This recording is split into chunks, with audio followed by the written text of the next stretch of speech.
Fear, Wisdom for Getting Through the Storm, by Thich Nhat Hanh, performed by Dan Warren. Introduction. Fearlessness. Most of us experience a life full of wonderful moments and difficult moments. But for many of us, even when we are most joyful, there is fear behind our joy. We fear that this moment will end, that we won't get what we need, that we will lose what we love, or that we will not be safe. Often our biggest fear is the knowledge that one day our bodies will cease functioning. So even when we are surrounded by all the conditions for happiness, our joy is not complete. We think that to be happier, we should push away or ignore our fear. We don't feel at ease when we think of the things that scare us, so we deny our fear away. Oh no, I don't want to think about that. We try to ignore our fear, but it is still there. The only way to ease our fear and be truly happy is to acknowledge our fear and look deeply at its source. Instead of trying to escape from our fear, we can invite it up to our awareness and look at it clearly and deeply. We are afraid of things outside of ourselves that we cannot control. We worry about becoming ill, aging, and losing the things we treasure most. We try to hold tight to the things we care about, our possessions, our property, our loved ones. But holding tightly doesn't ease our fear. Eventually, one day, we will have to let go of all of them. We cannot take them with us. We may think that if we ignore our fears, they'll go away. But if we bury worries and anxieties in our consciousness, they continue to affect us and bring us more sorrow. We are very afraid of being powerless. But we have the power to look deeply at our fears, and then fear cannot control us. We can transform our fear. The practice of living fully in the present moment, what we call mindfulness, can give us the courage to face our fears and no longer be pushed and pulled around by them. To be mindful means to look deeply, to touch our true nature of interbeing and recognize that nothing is ever lost. One day during the Vietnam War, I was sitting in a vacant airfield in the highlands of Vietnam. I was waiting for a plane to go north to study a flooding situation and help bring relief to the flood victims. The situation was urgent, so I had to go in a military plane that was usually used to transport such things as blankets and clothing. I was sitting alone in the airfield, waiting for the next plane, when an American officer came up to me. He was also waiting for his plane. It was during the war, and there were only the two of us at the airfield. I looked at him and saw that he was young. Immediately, I had a lot of compassion for him. Why does he have to come here to kill or be killed? So, out of compassion, I said, "You must be very afraid of the Viet Cong." The Viet Cong were Vietnamese communist guerrillas. Unfortunately, I wasn't very skillful, and what I said watered the seed of fear in him. He immediately touched his gun and asked me, "Are you a Viet Cong?" Before coming to Vietnam, U.S. Army officers had learned that everyone in Vietnam could be a Viet Cong, and fear inhabited every American soldier. Every child, every monk could be a guerrilla agent. The soldiers had been educated this way, and they saw enemies everywhere. I tried to express my sympathy to the soldier, but as soon as he'd heard the word Viet Cong, he'd been overwhelmed by his fear and went for his gun. I knew I had to be very calm. I practiced breathing in and breathing out very deeply, and then said, "No, I am waiting for my plane to go to Da Nang to study the flooding and see how I can help." I had a lot of sympathy for him, and this came through in my voice. As we talked, I was able to communicate that I believed the war had created a lot of victims, not only Vietnamese, but also Americans. The soldier calmed down as well, and we were able to talk. I was safe because I had enough lucidity and calm. If I had acted out of fear, he would have shot me out of his fear. So don't think that dangers come only from outside. They come from inside. If we don't acknowledge and look deeply at our own fears, we can draw dangers and accidents to us. We all experience fear, But if we can look deeply into our fear, we will be able to free ourselves from its grip and touch joy. Fear keeps us focused on the past or worried about the future. If we can acknowledge our fear, we can realize that right now we are okay. Right now, today, we are still alive and our bodies are working marvelously. Our eyes can still see the beautiful sky. Our ears can still hear the voices of our loved ones. The first part of looking at our fear is just inviting it into our awareness without judgment. We just acknowledge gently that it is there. This brings a lot of relief already. Then, once our fear has calmed down, we can embrace it tenderly and look deeply into its roots, its sources. Understanding the origins of our anxieties and fears will help us let go of them. Is our fear coming from something that is happening right now, or is it an old fear, a fear from when we were small that we've kept inside? When we practice inviting all our fears up, we become aware that we are still alive, that we still have many things to treasure and enjoy. If we are not busy pushing down and managing our fear, we can enjoy the sunshine, the fog, the air, and the water. If you can look deeply into your fear and have a clear vision of it, then you really can live a life that is worthwhile. Our greatest fear is that when we die, we will become nothing. To really be free of fear, we must look deeply into the ultimate dimension to see our true nature of no birth and no death. We need to free ourselves from these ideas that we are just our bodies which die. When we understand that we are more than our physical bodies, that we didn't come from nothingness and will not disappear into nothingness, we are liberated from fear. The Buddha was a human being, and he also knew fear.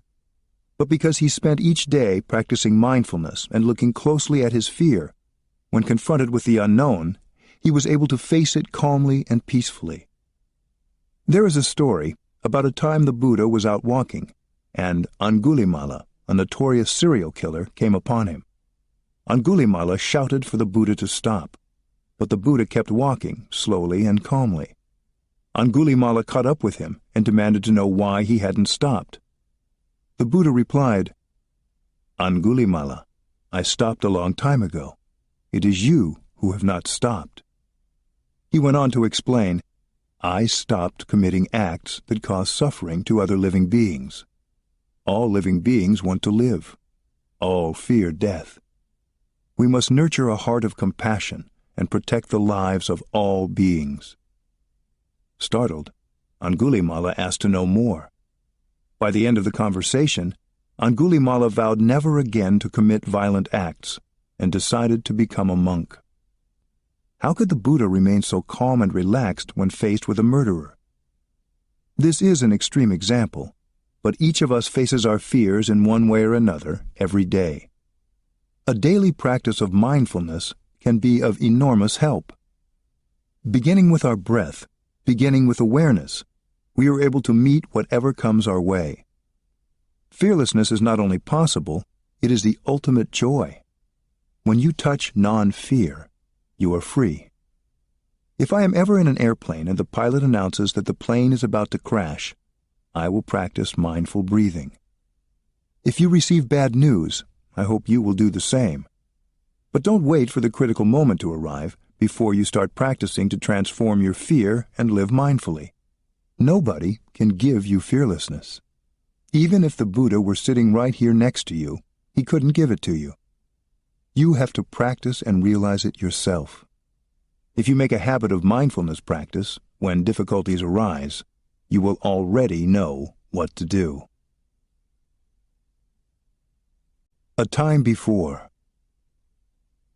Many of us don't remember this, but a long time ago, we lived inside our mother's wombs. We were tiny, living human beings.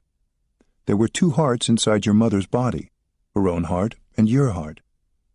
During this time, your mother did everything for you.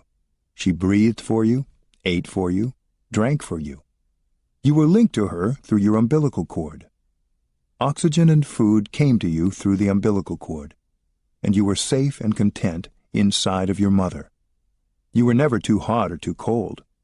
You were very comfortable. You rested on a soft cushion made of water. In China and Vietnam, we call the womb the palace of the child. You spent about 9 months in the palace. The 9 months you spent in the womb were some of the most pleasant times of your life. Then the day of your birth arrived. Everything felt different around you, and you were thrust into a new environment. You felt cold and hunger for the first time. Sounds were too loud. Lights were too bright. For the first time, you felt afraid. This is original fear. Inside the palace of the child, you didn't need to use your own lungs. But at the moment of your birth, someone cut the umbilical cord, and you were no longer physically joined with your mother. Your mother could no longer breathe for you. You had to learn how to breathe on your own for the first time. If you couldn't breathe on your own, you would die. Birth was an extremely precarious time. You were pushed out of the palace, and you encountered suffering. You tried to inhale, but it was difficult. There was some liquid in your lungs, and to breathe in, you had to first push out that liquid. We were born, and with that birth, our fear was born, along with the desire to survive. This is original desire. As infants, each one of us knew that to survive, we had to get someone to take care of us. Even after our umbilical cord was cut, we still had to rely entirely on adults to survive. When you depend on someone or something else to survive, it means that a link, a kind of invisible umbilical cord, is still there between you. When we grow up, our original fear and original desire are still there. Although we are no longer babies, we still fear that we cannot survive, that no one will take care of us. Every desire we will have in our lives has its root in this original, fundamental desire to survive. As babies, we all find ways to ensure our survival. We may have felt very powerless. We had legs but couldn't walk. We had hands but couldn't grasp anything. We had to figure out how to get someone else to protect us, take care of us, and ensure our survival. Everyone is afraid sometimes. We fear loneliness, being abandoned, growing old, dying, and being sick, among many other things. Sometimes we may feel fear without knowing exactly why. If we practice looking deeply, we see that this fear is the result of that original fear from the time we were newborns, helpless and unable to do anything for ourselves. Even though we have grown into adults, that original fear and original desire are both still alive. Our desire to have a partner is, in part, a continuation of our desire for someone to take care of us. As adults, we're often afraid to remember or be in touch with that original fear and desire, because the helpless child in us is still alive. We haven't had a chance to talk to him or her. We haven't taken the time to care for the wounded child, the helpless child within. For most of us, our original fear continues in some form. Sometimes we might feel scared of being alone. We may feel that, alone, I can't make it. I have to have somebody. This is a continuation of our original fear. If we look deeply, however, we will find that we have the capacity to calm our fear and find our own happiness. We need to look closely at our relationships to see whether they are based primarily on mutual need or on mutual happiness. We have a tendency to think that our partner has the power to make us feel good, and that we're not okay unless we have that other person there. We think, I need this person to take care of me, or I will not survive. If your relationship is based on fear, rather than on mutual understanding and happiness, it doesn't have a solid foundation. You may feel you require that person for your own happiness, and yet at some point you may find the presence of the other person to be a nuisance and want to get rid of him. Then you know for sure that your feelings of peace and security did not really come from that person. Similarly, if you like to spend a lot of your time at a cafe, it may not be because that particular cafe is so interesting. It may be because you're afraid of being alone. You feel that you always have to be with other people.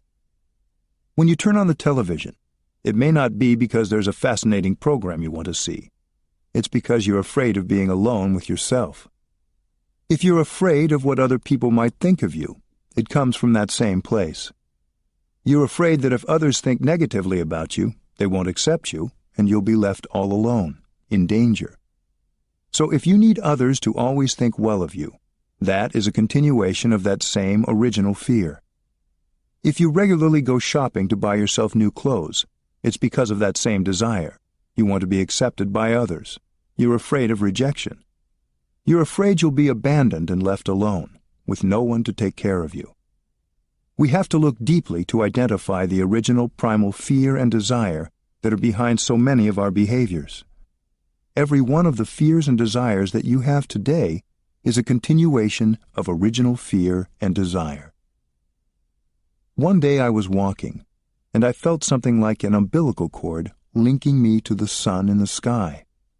I saw very clearly that if the sun was not there, I would die right away. Then I saw an umbilical cord linking me to the river. I knew that if the river wasn't there, I would also die, because there would be no water for me to drink.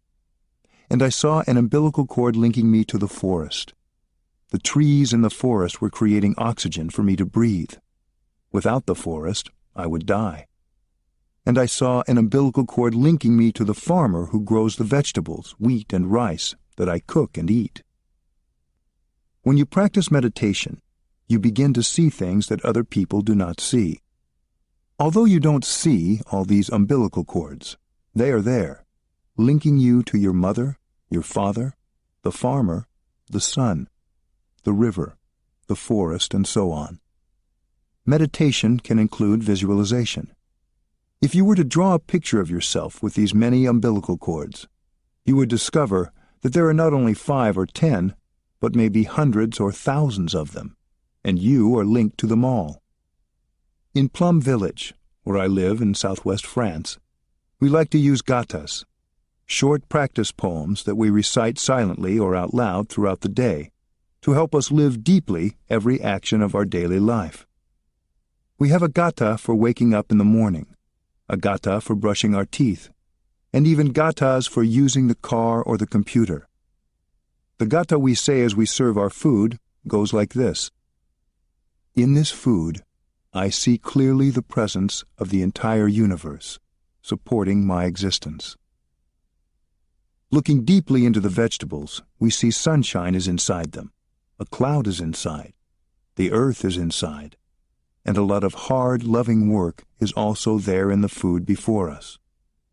Looking in this way, even if no one else is sitting down with us to share that meal, we know that our community, our ancestors, Mother Nature, and the whole cosmos are right there, with us, and inside us in every moment. We never need to feel alone. One of the first things we can do to soothe our fear is to talk to it. You can sit down with that fearful child inside and be gentle with him or her. You might say something like this: Dear little child, I am your adult self. I would like to tell you that we are no longer a baby, helpless and vulnerable. We have strong hands and strong feet. We can very well defend ourselves. So there is no reason why we have to continue to be fearful anymore. I believe that talking to the child like that can be very helpful, because the inner child may be deeply wounded, and the child has been waiting for us to come back to her. All her childhood wounds are still there, and we have been so busy that we have had no time to go back and help the child heal. That is why it's very important to take the time to go back, to recognize the presence of the wounded child in us, to talk to him, and try to help him heal. We can remind him several times that we are no longer a helpless child. We have grown up into an adult, and we can very well take care of ourselves. Practice. Talking to your inner child. Put down 2 cushions. First, sit on one cushion and pretend you are the helpless, vulnerable child. You express yourself. Dear one, I am very helpless. I cannot do anything. It's very dangerous. I'm going to die. Nobody is taking care of me. You have to speak the language of the baby. And while you are expressing yourself like that, if the feelings of fear, hopelessness, stress, and helplessness come up, please allow them to come up and recognize them. Allow the helpless child enough time to express herself fully. This is very important. After she is finished, move to the other cushion to play the role of the adult self. As you look at the other cushion, imagine the helpless child is sitting there and talk to her. Listen to me. I am your adult self. You are no longer a helpless child. We have grown up into an adult already.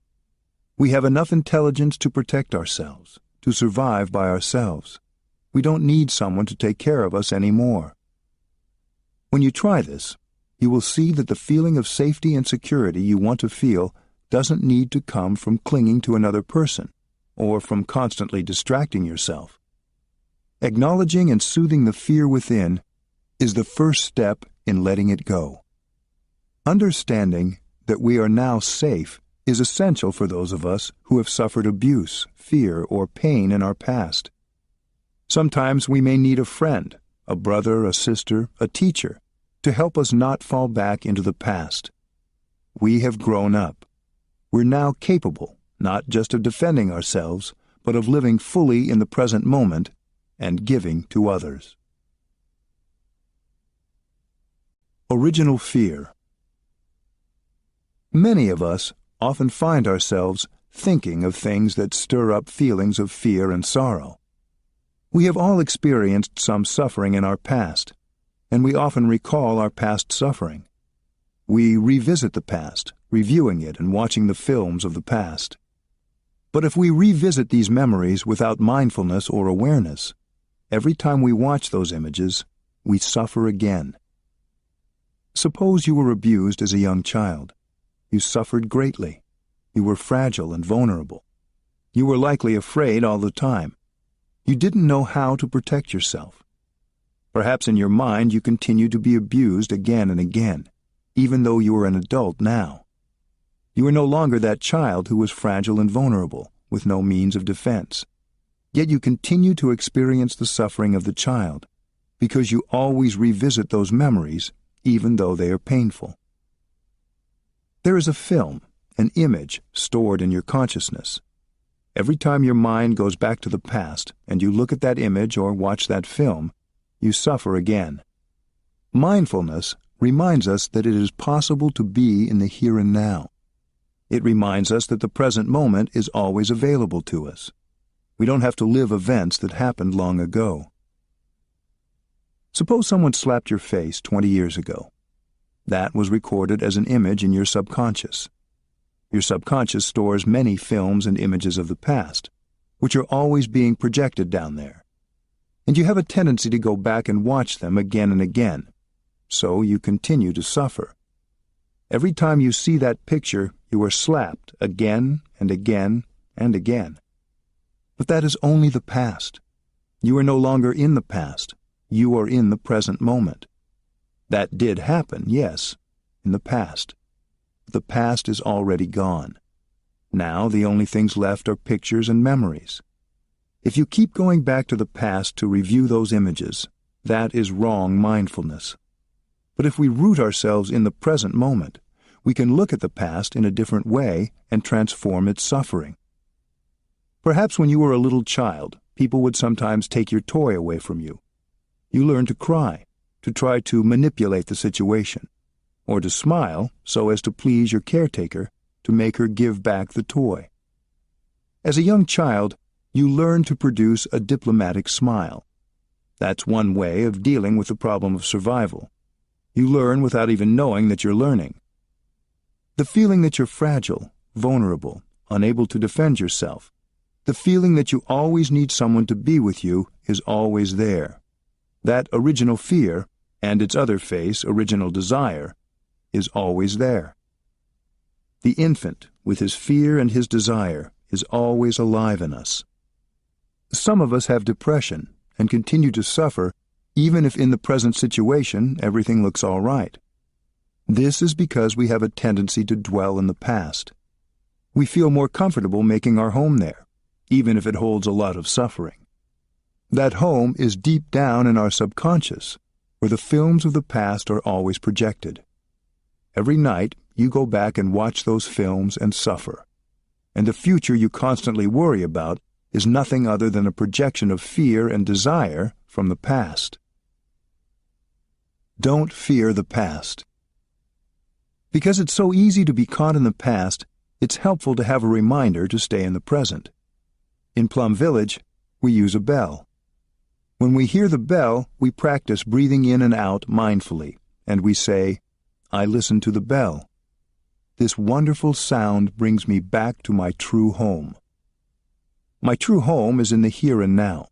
The past is not my true home. You may want to say to the little one inside you, the past is not our home.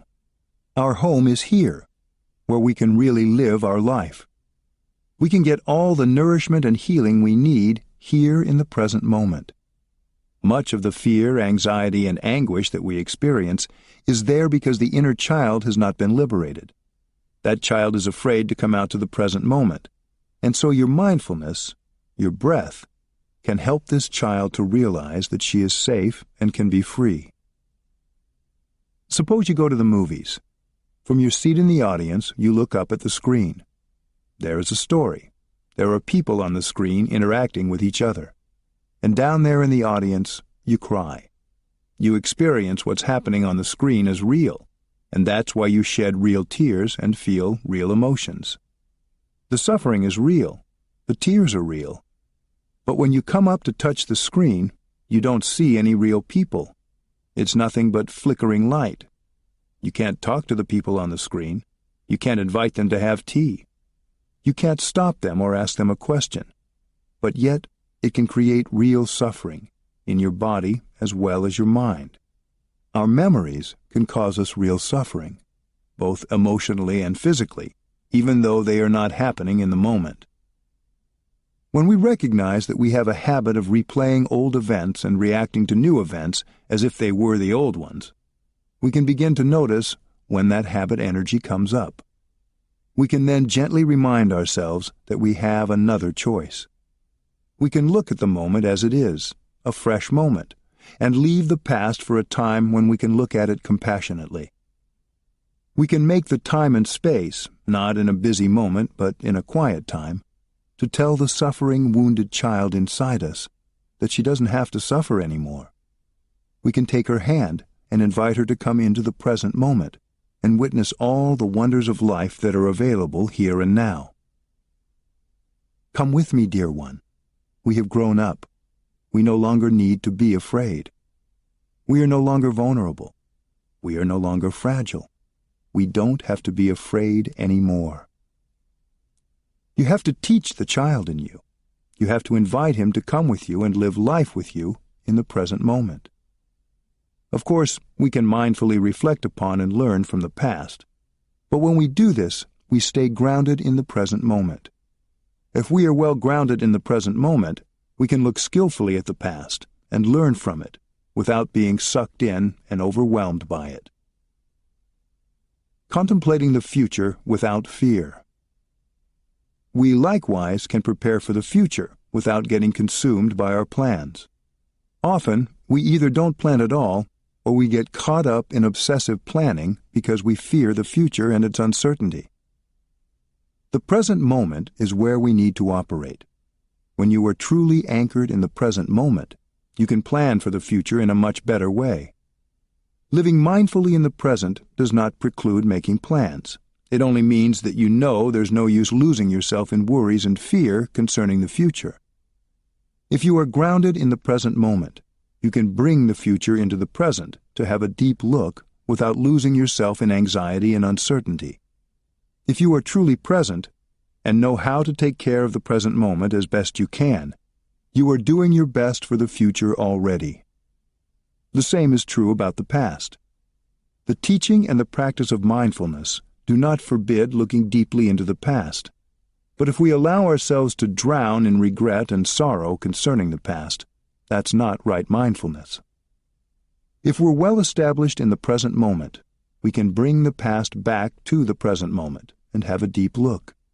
You can very well examine the past and the future while you are established in the present moment. In fact, you can learn from the past and plan for the future in the best way if you are grounded in the present moment. If you have a friend who suffers, you have to help him. My dear friend, you are on safe ground. Everything is okay now. Why do you continue to suffer? Don't go back to the past. It's only a ghost. It's unreal. And whenever we recognize that these are only movies and pictures, not reality, we are free. That is the practice of mindfulness. Reconciling with our past.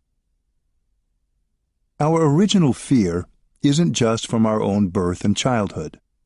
The fear we feel comes from both our own and our ancestors' original fear.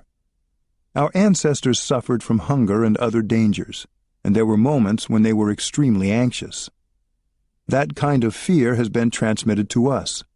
Every one of us has that fear inside. And because we suffer from that fear, we make the situation worse. We worry about our safety, our job, and our family. We worry about external threats. Even when nothing bad is happening, that doesn't prevent us from feeling fear. Once, a young American came to Plum Village and practiced meditation with several others. During this time, I suggested to everyone present that they write a love letter to a parent, regardless of whether that parent was still living. Writing a letter is a form of meditation practice. This young man could not do it, because every time he thought of his father, he suffered greatly. His father had already died, and yet he could not reconcile with him. His father had terrified him when he was growing up, so much so that even now he was afraid to speak to him through a letter. He could not bear to even think of his father, much less write to him. So I gave him an exercise to practice for 1 week. Breathing in, I see myself as a 5-year-old child. Breathing out, I smile to that 5-year-old child. When you are a small boy or girl, you are very fragile, very vulnerable. Just a stern look from your father can create a little wound in your heart. If your father tells you to shut up, you can get wounded. You are very tender. Sometimes you want to express yourself. You try very hard to find words, and your father is a little irritated, and he says, "Shut up." It is like a bowl of ice water being poured on your heart. It wounds you deeply, and the next time you will not dare to try again. Your communication with your father becomes very difficult. Breathing in, I see myself as a 5-year-old child. Breathing out, I smile to that 5-year-old child. Do you think that child is no longer there? The little boy or girl in you is still alive, and maybe still deeply wounded. That child is calling for your attention. But you have no time for him or her. You're too busy.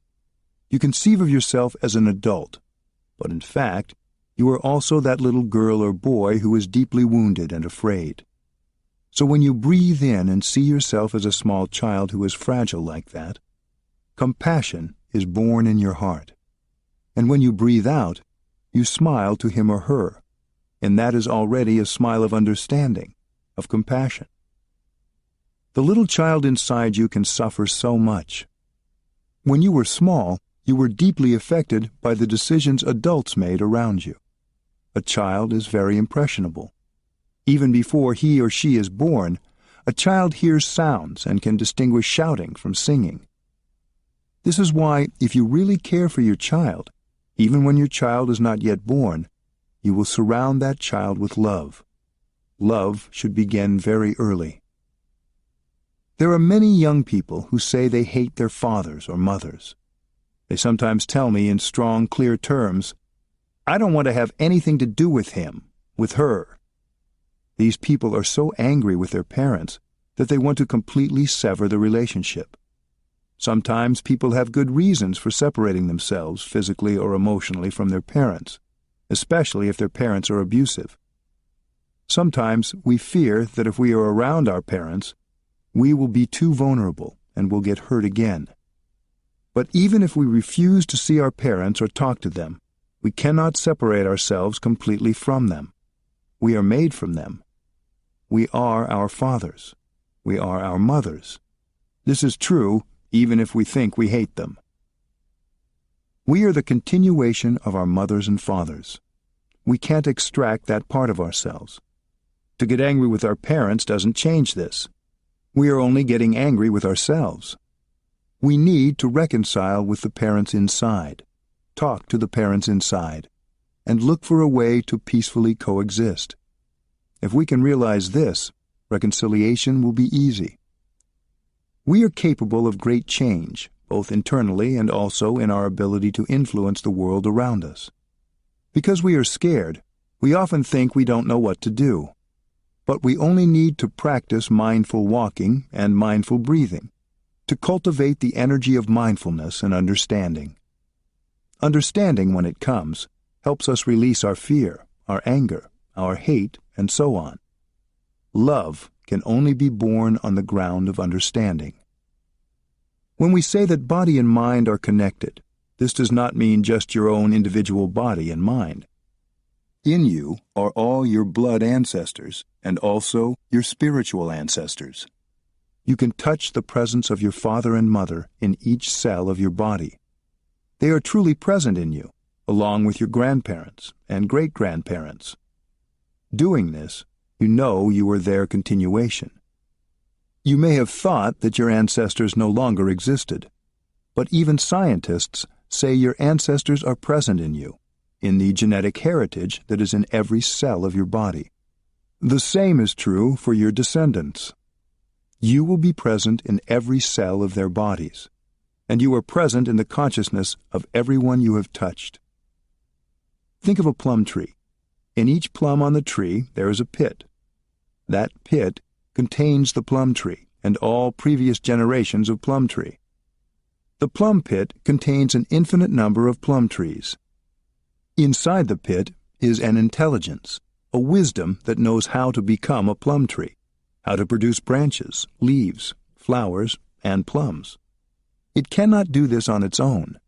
It can do this only because it has received the experience and adaptations of so many generations of ancestors. You are the same. You possess the wisdom and intelligence to become a full human being because you have inherited an eternity of wisdom, not only from your blood ancestors, but from your spiritual ancestors too. Your spiritual ancestors are in you because what you are by nature and what you are by nurture cannot be separated. Nurturing transforms your inherited nature. Your spirituality and your mindfulness practice, which are parts of your daily life, are also in every cell of your body. So your spiritual ancestors are in every cell of your body. You cannot deny their presence. Some of us have wonderful parents. Others have parents who suffered a lot and made their partners and their children suffer. Just about everyone has some blood ancestors whom we admire, and others who had many negative traits and of whom we are not proud. They are all our ancestors. We may also have spiritual ancestors who did not help us and may even have done harm. We may be angry with them, but they are still our ancestors. We need to return to ourselves and embrace our blood and spiritual ancestors. We cannot get rid of them. They are a reality, and they are there inside us in body, mind, and spirit. Unconditional acceptance is the first step in opening the door to the miracle of forgiveness. Practice. Accepting our ancestors. To sincerely accept others as they are, we must begin with ourselves. If we cannot accept ourselves as we are, we will never be able to accept others. When I look at myself, I see positive, admirable, and even remarkable things, but I also know that there are negative parts of me. So first, I recognize and accept myself. Breathing in and breathing out, you visualize your ancestors, and you see all their positive and negative points. Be determined to accept them all as your ancestors without hesitation. Dear ancestors, I am you with all your strengths and weaknesses. I see you have negative and positive seeds. I understand that you have been lucky and that good seeds like kindness, compassion, and fearlessness were watered in you. I also understand that if you were not lucky and negative seeds like fear, greed, and jealousy were watered in you, then the positive seeds did not have a chance to grow. When a person's positive seeds are watered in life, it is partly because of luck and partly because of effort. The circumstances of our lives can help us water the seeds of patience, generosity, compassion, and love. The people around us can help us water these seeds, and so can the practice of mindfulness. But if a person grows up in a time of war, or in a family and community that is suffering, that person may be full of despair and fear. Parents who suffer a lot and are afraid of the world and other people water the seeds of fear and anger in their children.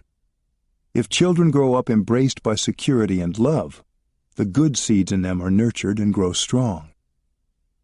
If you can look at your ancestors in this way, you will understand that they were human beings who suffered and tried their best. That understanding will erase all rejection and anger. Accepting all your ancestors with both their strengths and their weaknesses will help you become more peaceful and less afraid. You can also see your elder brothers and sisters as your youngest ancestors, because they were born before you. They too have strengths and challenges, like all of us. Making peace with your ancestors takes some practice, but it is important to reconcile with them if you are to settle the fear within yourself. You can do this anywhere, before an altar or a tree, on a mountain, or in the city. All you need to do is visualize the presence of all your ancestors inside you. You are their continuation. Only when you make your peace with them can you be 100% in the moment. Releasing fears about the future. The 5 remembrances. In addition to getting caught in dwelling on events that happened in the past, we often walk around in fear of what will happen to us in the future. The fear of death is one of the greatest fears people have. When we look directly into the seeds of this fear, instead of trying to cover it up or run away, we begin to transform it. One of the most powerful ways to do this is with the practice of the 5 remembrances. If you breathe slowly and mindfully, in and out, deep and slow, while you say these remembrances to yourself, it will help you look deeply into the nature and roots of your fear. The 5 remembrances are: 1. I am of the nature to grow old. I cannot escape growing old. 2. I am of the nature to have ill health. I cannot escape having ill health. 3. I am of the nature to die. I cannot escape death. 4. All that is dear to me and everyone I love are of the nature to change. There is no way to escape being separated from them. 5. I inherit the results of my acts of body, speech, and mind. My actions are my continuation. Looking deeply at each remembrance and breathing in and out with our awareness of each one, we engage our fear in an empowered way. I am of the nature to grow old. I cannot escape growing old. That is the first remembrance. Breathing in, I know I am of the nature to grow old. Breathing out, I know I can't escape growing old. We are all afraid of getting old. We don't want to think about it. We want that fear to stay peacefully down there, far away from us. This contemplation comes from the sutra in the Anguttara Nikaya 3, pages 70 to 71. Surely, I will have to grow old. This is a truth that is universal and inevitable, but most of us don't want to acknowledge it, so we live more or less in denial. Yet down deep in the recesses of our minds, we know it's true. When we suppress our fearful thoughts, they continue to fester there in the dark. We are driven to consume food, alcohol, movies, etc. in an attempt to forget and keep those thoughts from surfacing in our conscious mind. Running away from our fear ultimately makes us suffer and makes others suffer, and our fear only grows stronger. We must be able to accept this as reality, as the truth, and not just as a logical fact. Reciting this remembrance is not mere restatement of the obvious, but a chance to take in a truth that we need to experience directly. We can take a few moments to let that truth penetrate into our flesh and bones. We shouldn't just leave it to our intellectual understanding. Yes, of course, now I'm young, but one day I'll get old. That's just an abstract notion that brings no benefit, especially since our mind usually works to repress and forget about it right away after we say it. The Buddha taught that when we call up and get in touch with the truth that we cannot escape old age and death, our fear, and the foolish things we do to try not to feel it, will cease. We no longer act out our fears unconsciously and fuel the cycle that makes them grow ever stronger. I am of the nature to have ill health. I cannot escape having ill health. The second remembrance recognizes that sickness is a universal phenomenon. Breathing in, I know I am of the nature to have ill health. Breathing out, I know I can't escape having ill health. Siddhartha, as the Buddha was called before he practiced and became enlightened, was one of the strongest young men in Kapilavastu. He often took first place in sporting contests, and everyone, including his envious cousin Devadatta, dreamed of having Siddhartha's prowess. Siddhartha naturally became arrogant, knowing that few people were as strong as he. But when he practiced looking deeply in sitting meditation, Siddhartha recognized his arrogance and was able to let go of it. If we are in normal good health, we may think getting sick is for other people. We look down on others, saying they're always getting sick from nothing at all. They have to take medicine and receive massage all the time. We think we're not like them. But one day, we will likely also fall sick. If we are not diligent in contemplating this reality now, then when that day suddenly comes upon us, we won't be able to handle it. Our legs are still strong now. We can run, do walking meditation, play soccer. We can still use our arms to do many things. But most of us aren't making good use of our ability to take good care of others and ourselves. We don't use our energy for the practice of transforming our afflictions and helping to relieve suffering in others and ourselves. One day, we'll be lying down on the bed, and even if we want nothing more than just to stand up and take one step, we won't be able to do it. That's why we must see right in the present moment that, having a body, surely we will get sick one day. Seeing this, naturally we will drop our arrogance about our good health. The path of right conduct will appear. We will make good use of our time and energy to do what's needed and not be carried away by senseless pursuits that can destroy our bodies and minds. What we need to do will become clear. I am of the nature to die. I cannot escape death. This is the third remembrance. Breathing in, I know it is my nature to die. Breathing out, I know I can't escape dying. It's a simple and true fact that you are reluctant to face. You want this fact to get lost because you're afraid. It's painful for you to look deeply into it. Death is a reality that we have to confront. The subconscious mind is always trying to forget that, because when we touch that fear and we are not equipped with the energy of mindfulness, we suffer. Our defense mechanism pushes us to forget. We don't want to hear about it. But in the back of our minds, the fear of death is always there, pushing on us. When we really face the fact that we will die one day, and maybe sooner than we think, we won't embarrass ourselves doing ridiculous things, keeping up the delusion that we're going to live forever.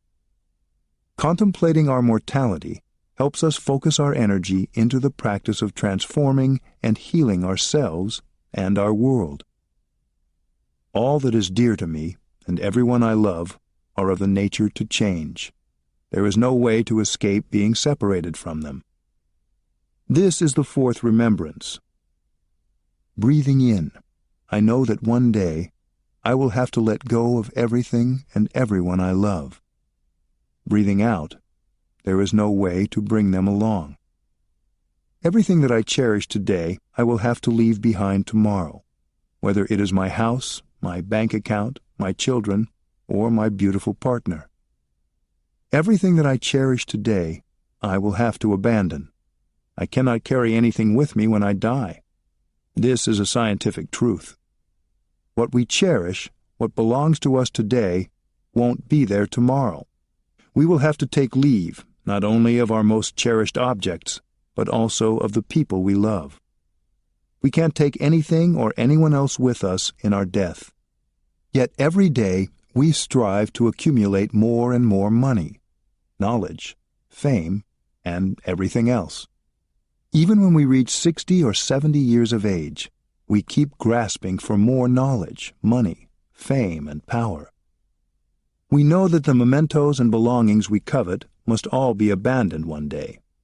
That's why those in monastic life practice not to collect things. The Buddha said monastics should have only 3 robes, a begging bowl, a water filter, and a sitting mat. And even these few things they also should be prepared to release. The Buddha often said that we should not be attached to even the foot of that tree where we like to sit and sleep. We should be able to sit and sleep at the foot of any tree. Our happiness should not depend on having that particular spot. We must be ready to let go.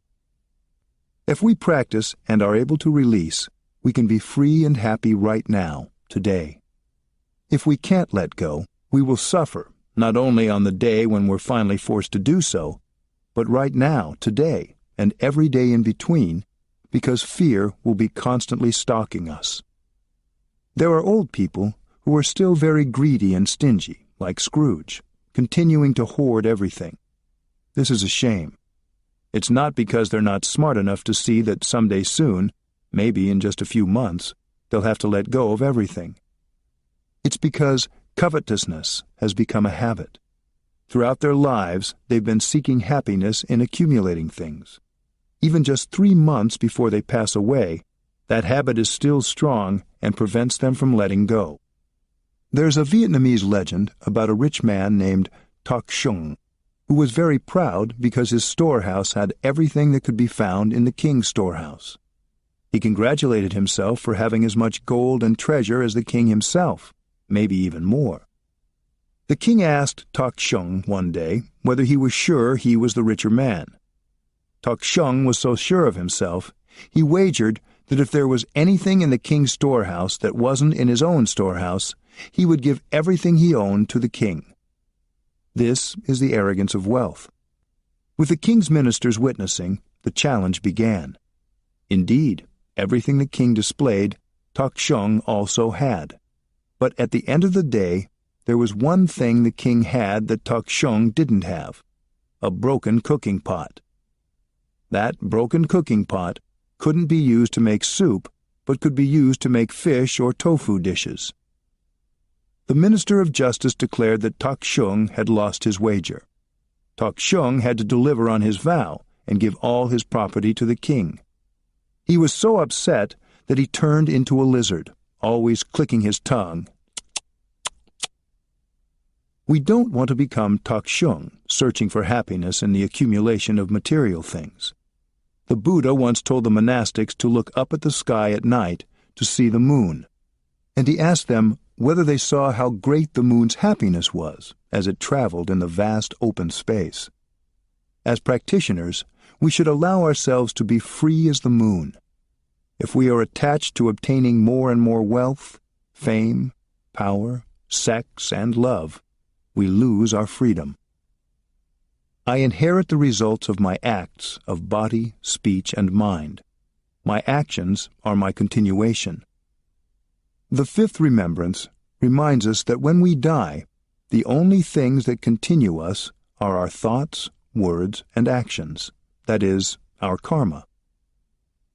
Breathing in, I know that I bring nothing with me except my thoughts, words, and deeds. breathing out, only my actions come with me. All the thoughts you have thought, all the words you have spoken, all the actions you have done with your body, these are your karma that follows and continues you. Everything else you leave behind. Here, we are speaking of inheriting not our parents' savings, but the fruits of our own actions. What we have thought, said, and done is called karma, which in Sanskrit means action. What we do, say, and think continues on after the act is done, and its fruits follow us. Whether we want that inheritance or not, it stays with us. All our cherished belongings and loved ones we must leave behind, but our karma, the fruit of our actions, always follows us. We never can escape it. We never can say, "No, you have no right to pursue me." Karma is the ground on which we stand. We have only one foundation, and that is our karma. We have no other ground. We will receive the fruits of any act we have done, whether wholesome or unwholesome. Bringing mindfulness to the seeds of fear. The practice of the 5 remembrances helps us accept many of our deepest fears, such as old age, sickness, and death, as realities, facts we cannot escape. When we practice accepting these truths, we can realize peace and have the capacity to live conscious, healthy, and compassionate lives, no longer causing suffering to ourselves and others. Invite your fear into consciousness and smile through it. Every time you smile through your fear, it will lose some of its strength. If you try to run away from your pain, there is no way out. Only by looking deeply into the nature of your fear can you find the way out. Contemplating the 5 remembrances, we bring mindfulness to the seed of fear in us. The seed of fear is there in us, and if we don't practice embracing it with mindfulness, then every time these truths show themselves, we will feel very uncomfortable. Like ostriches that see a lion, we stick our heads in the sand. Using diversions like television, computer games, alcohol, and drugs, we try to ignore the realities of aging, illness, death, and the impermanence of the things we cherish. If we allow ourselves to be overwhelmed by our fears, we will suffer, and the seed of fear in us will grow stronger. But when we are mindful, we use the energy of mindfulness to embrace our fear. Every time fear is embraced by mindfulness, the energy of fear decreases before going back down to the depths of our consciousness as a seed. Our consciousness is like a circle in which the bottom part is our store consciousness, and the upper part is our mind consciousness. The fear of aging, the fear of illness, the fear of death, the fear of having to let go, and the fear of consequences of our karma are all there in our store consciousness. We don't want to face our fear, so we try to cover it up, keep it down there in the cellar. We don't like it when somebody or something reminds us of it.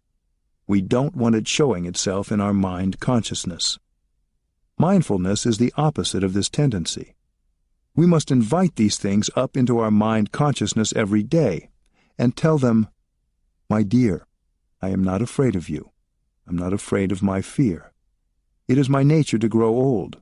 I cannot escape old age." When fear manifests, we want to have the seed of mindfulness also manifest to embrace it. So we have 2 energies present. The first is the energy of fear, and the second is the energy of mindfulness. The fear receives a bath of mindfulness and becomes a little bit weaker before it drops back down to the depths of our consciousness in the form of a seed. Just because fear goes away for a little while doesn't mean we have dissolved it completely. If we have a peaceful moment, a moment of meditation, we can call it up again. "My dear fear, come up here so I can embrace you for a while. It is my nature to die. I cannot escape death."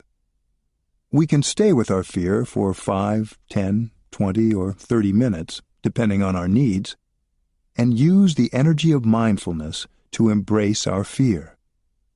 Being embraced like that every day, our fear will lose its strength. No coming, no going.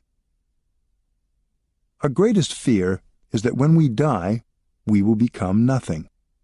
Many of us believe our entire existence is limited to a particular period, our lifespan.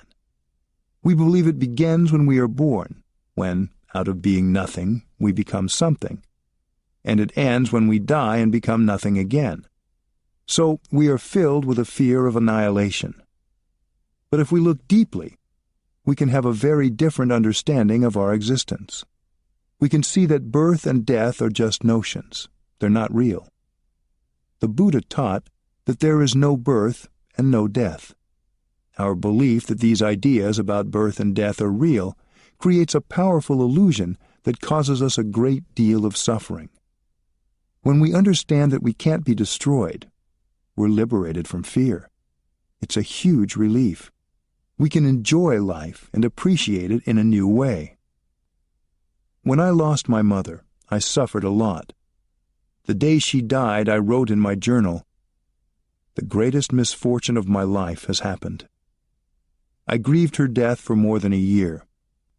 Then, one night, I was sleeping in my hermitage, a hut that lay behind a temple, halfway up a hill covered with tea plants in the highlands of Vietnam. I had a dream about my mother. I saw myself sitting with her, and we were having a wonderful talk. She looked young and beautiful, with her hair flowing down around her shoulders. It was so pleasant to sit and talk to her, as if she had never died.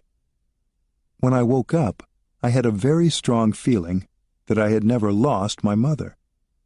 The sense that my mother was still with me was very clear. I understood then that the idea of having lost my mother was just that, an idea. It was obvious in that moment that my mother was still alive in me and always would be. I opened the door and went outside. The entire hillside was bathed in moonlight. Walking slowly in that soft light through the rows of tea plants, I observed that my mother was indeed still with me. My mother was the moonlight, caressing me as she had so often done, very gentle, very sweet. Every time my feet touched the earth, I knew my mother was there with me. I knew this body was not mine alone, but a living continuation of my mother and father, my grandparents and great-grandparents, and of all my ancestors. These feet I saw as my feet were actually our feet. Together, my mother and I were leaving footprints in the damp soil. From that moment on, the idea that I had lost my mother no longer existed. All I had to do was look at the palm of my hand, or feel the breeze on my face or the earth under my feet, to remember that my mother is always with me, available at any time. When you lose a loved one, you suffer. But if you know how to look deeply, you have a chance to realize that his or her nature is truly the nature of no birth, no death. There is manifestation, and there is the cessation of manifestation in order to have another manifestation. You have to be alert to recognize the new manifestations of one person, but with practice and effort you can do it. Pay attention to the world around you, to the leaves and the flowers, to the birds and the rain. If you can stop and look deeply, you will recognize your beloved manifesting again and again in many forms. You will release your fear and pain, and again embrace the joy of life. The present is free from fear. When we are not fully present, we are not really living. We're not really there, either for our loved ones or for ourselves. If we're not there, then where are we? We are running, even during our sleep. We run because we're trying to escape from our fear. We cannot enjoy life if we spend our time and energy worrying about what happened yesterday and what will happen tomorrow. If we're afraid all the time, we miss out on the wonderful fact that we're alive and can be happy right now. In everyday life, we tend to believe that happiness is only possible in the future. We're always looking for the right conditions that we don't yet have to make us happy. We ignore what is happening right in front of us. We look for something that will make us feel more solid, more safe, more secure. But we're afraid all the time of what the future will bring, afraid we'll lose our jobs, our possessions, the people around us whom we love. So we wait and hope for that magical moment, always sometime in the future, when everything will be as we want it to be. We forget that life is available only in the present moment. The Buddha said, "It is possible to live happily in the present moment. It is the only moment we have." Buried treasure. The Bible tells the story of a farmer who discovered a treasure buried on his land. When he went back home, he gave up all the rest of his land and everything else he owned. He kept only that one small piece of land that contained the treasure. That treasure is the kingdom of God. We know that we should look for the kingdom of God in the present moment, because the present moment is the only moment that is. The past is gone, and the future is not yet here. So the place where you should look for the kingdom of God, or the pure land of the Buddha, the place where you should look for your happiness, your peace, and your fulfillment, has to be in the present moment. It's so simple and clear. But since we have the tendency to slide back into the past or to run into the future, we have to recognize that habit and learn how to be free from it to really establish ourselves in the present moment. When the Buddha gave a talk to a large gathering of businessmen, the core of his message to them was, "It is possible to live happily right in the present moment." The Buddha saw that most of the businessmen were very concerned about their future success and weren't capable of enjoying the present moment. They didn't have time for themselves or their families. They didn't have time to love and make the people around them happy. They were continually being sucked into the future. The Pure Land is in the present moment. The Pure Land is now or never. The same is true with the kingdom of God. It's either now or never. The kingdom of God is not just a lovely idea. It is a reality. When you do mindful breathing and walking, you go home to the present moment, and you touch the many wonders of life in you and around you, and all of that belongs to the kingdom of God. If you have found the kingdom of God, you no longer need to run after fame and riches and sensual pleasures. When we go home to the present moment, we understand there are so many conditions of happiness that we don't need to go running after yet another one. We already have enough conditions to be happy. Happiness is entirely possible right in the here and now. The Buddha's teaching about living happily in the present moment is a very pleasant one. We can be happy right now. The practice is also very pleasant. When we climb the hill together, we don't need to make an effort. We enjoy every step. Walking like that, if we are free of the past, free of the future, we can touch the kingdom of God, the pure land of the Buddha, with every step. The here and now. I have arrived. I am home.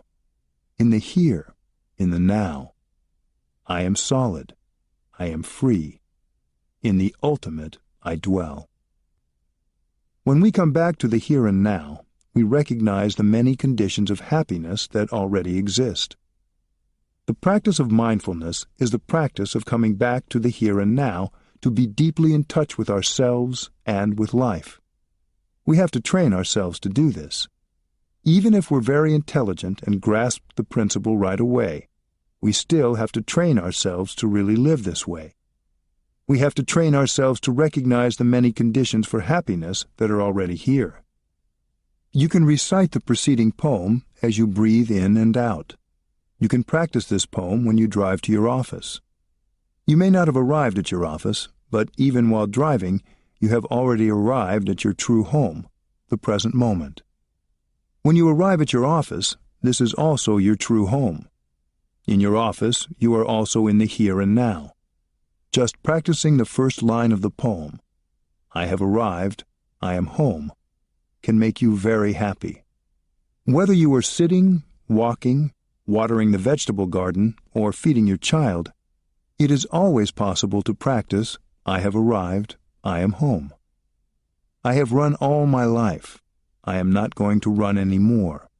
Now, I am determined to stop and really live my life. When we practice breathing in and we say, I have arrived, and we really arrive, that is success. To be fully present, 100% alive, is a real achievement. The present moment has become our true home. When we breathe out and say, I am home, and we really feel at home, we no longer have to be afraid. We really don't need to run anymore. We repeat this mantra, I have arrived, I am home, until it feels real.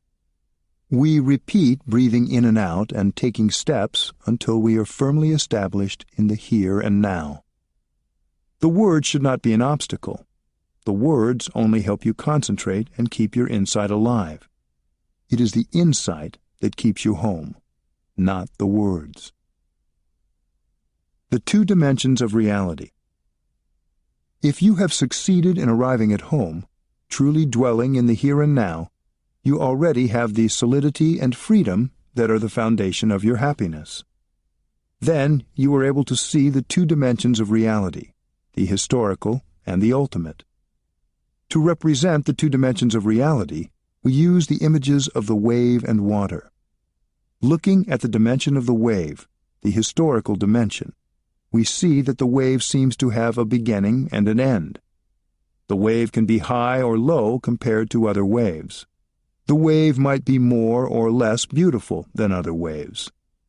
The wave might be there or not there. It might be there now, but not there later. All these notions are there when we first touch the historical dimension. Birth and death, being and non-being, high and low, coming and going, and so on. But we know that when we touch the wave more deeply, we touch water. The water is the other dimension of the wave. It represents the ultimate dimension. In the historical dimension, we talk in terms of life, death, being, non-being, high, low, coming, going. But in the ultimate dimension, all these notions are removed. If the wave is capable of touching the water within herself, if the wave can live the life of water at the same time, then she will not be afraid of all these notions, beginning and ending, birth and death, being or non-being. Non-fear will bring her solidity and joy. Her true nature is the nature of no birth and no death, no beginning and no end. That is the nature of water. All of us are like that wave. We have our historical dimension. We speak in terms of beginning to be at a certain point in time and ceasing to be at another point in time. We believe that we are now existing and that before our birth we did not exist. We get caught in these notions, and that is why we have fear, we have jealousy, we have craving. We have all these conflicts and afflictions within us. Now, if we are capable of arriving, of being more solid and free, it will be possible for us to touch our true nature, the ultimate dimension of ourselves. In touching that ultimate dimension, we break free from all these notions that have made us suffer. When fear loses some of its power, we can look deeply into its origin from the perspective of the ultimate dimension. In the historical dimension, we see birth, death, and old age. But in the ultimate dimension, birth and death are not the true nature of things. The true nature of things is free from birth and death. The first step is to practice in the historical dimension, and the second step is to practice in the ultimate dimension. In the first step, we accept that birth and death are happening. But in the second step, because we're in touch with the ultimate dimension, we realize that birth and death come from our own conceptual minds and not from any true reality. By being in contact with the ultimate dimension, we are able to be in touch with the reality of all things, which is birthless and deathless. Practicing in the historical dimension is very important for our success practicing in the ultimate dimension. Practice in the ultimate dimension means being in touch with our no-birth, no-death nature, like a wave being in touch with its true nature of water. We can ask metaphorically, where does the wave come from and where will it go? And we can answer in the same manner. The wave comes from water and will return to water. In reality, there is no coming and going. The wave is always water. It doesn't come from water, and it doesn't go anywhere. It is always water. Coming and going are just mental constructions. The wave has never left the water, so to say the wave comes from the water is not really correct. As it is always water, we cannot say it returns to water. Right at the moment when the wave is a wave, it is already water. Birth and death, coming and going, are just concepts. When we are in touch with our no-birth, no-death nature, we have no fear. The nature of no birth and no death. The cloud cannot become nothing. It is possible for a cloud to become rain or snow or hail, but it's not possible for a cloud to become nothing. That's why the view of annihilation is a wrong view. If you're a scientist and you think that after the disintegration of this body you are no longer there, you become nothing, you pass from being to non-being, then you are not a very good scientist, because your view goes against the evidence. So birth and death are paired notions, like coming and going, permanence and annihilation, self and other. The cloud appearing in the sky is a new manifestation.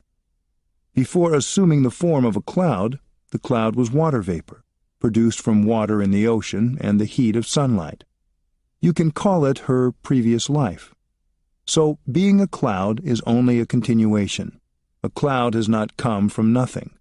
A cloud always comes from something. So there is no birth. There is only a continuation. That is the nature of everything. No birth, no death.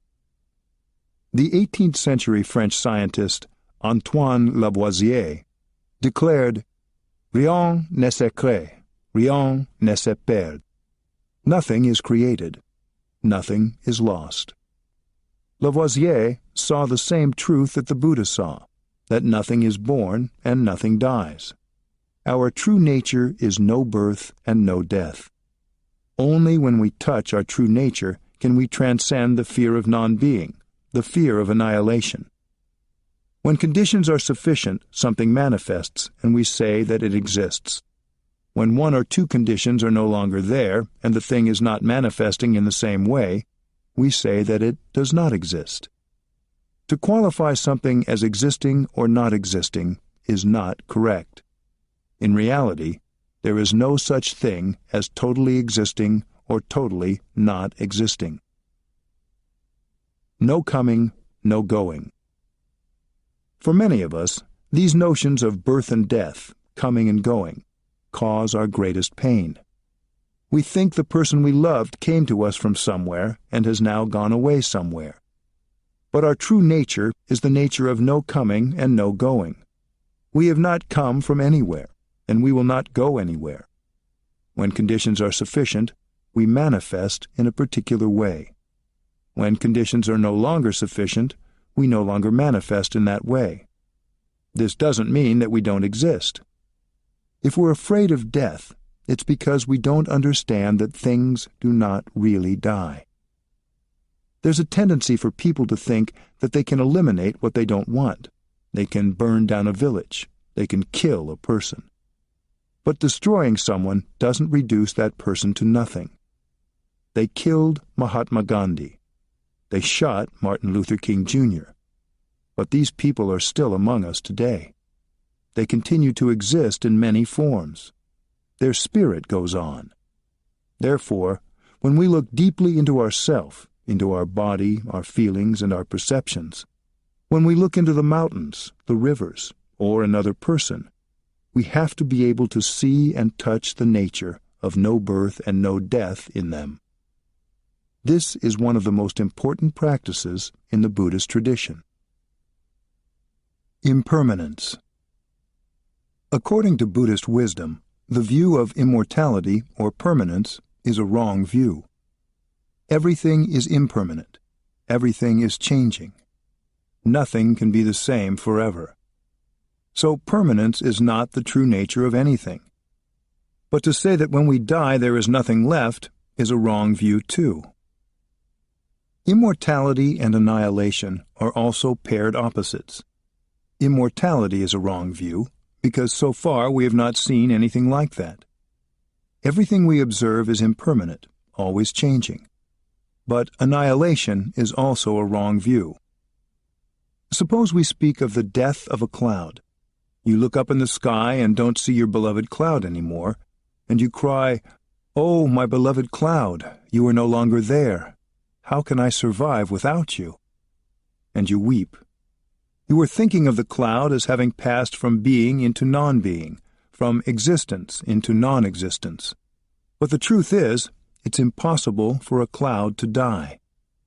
To die means that from something you suddenly become nothing at all.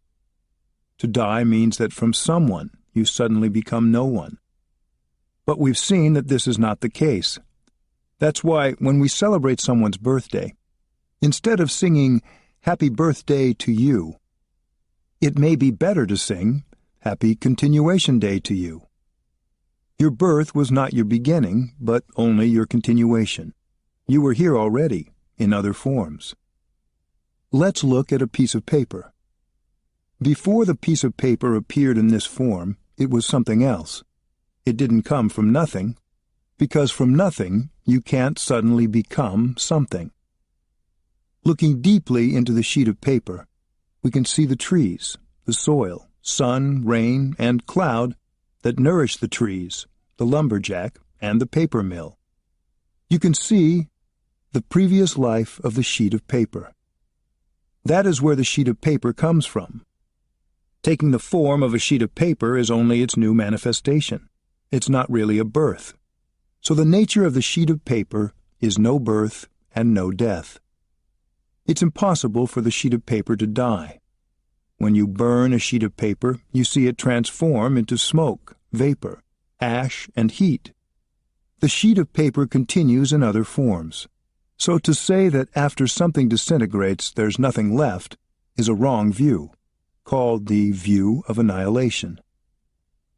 If we have lost someone who is very close to us, and we are grieving her death, we have to look again.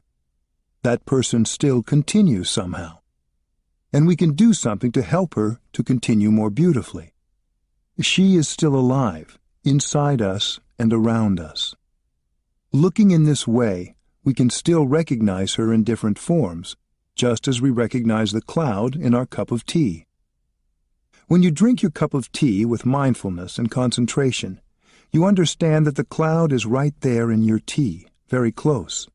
You have never lost your beloved. She has just changed forms. That is the kind of vision, the kind of insight that is needed to overcome grief. We think that we have lost him forever, but that person has not died, has not disappeared. He continues in new forms. We have to practice looking deeply to recognize his continuation and support it.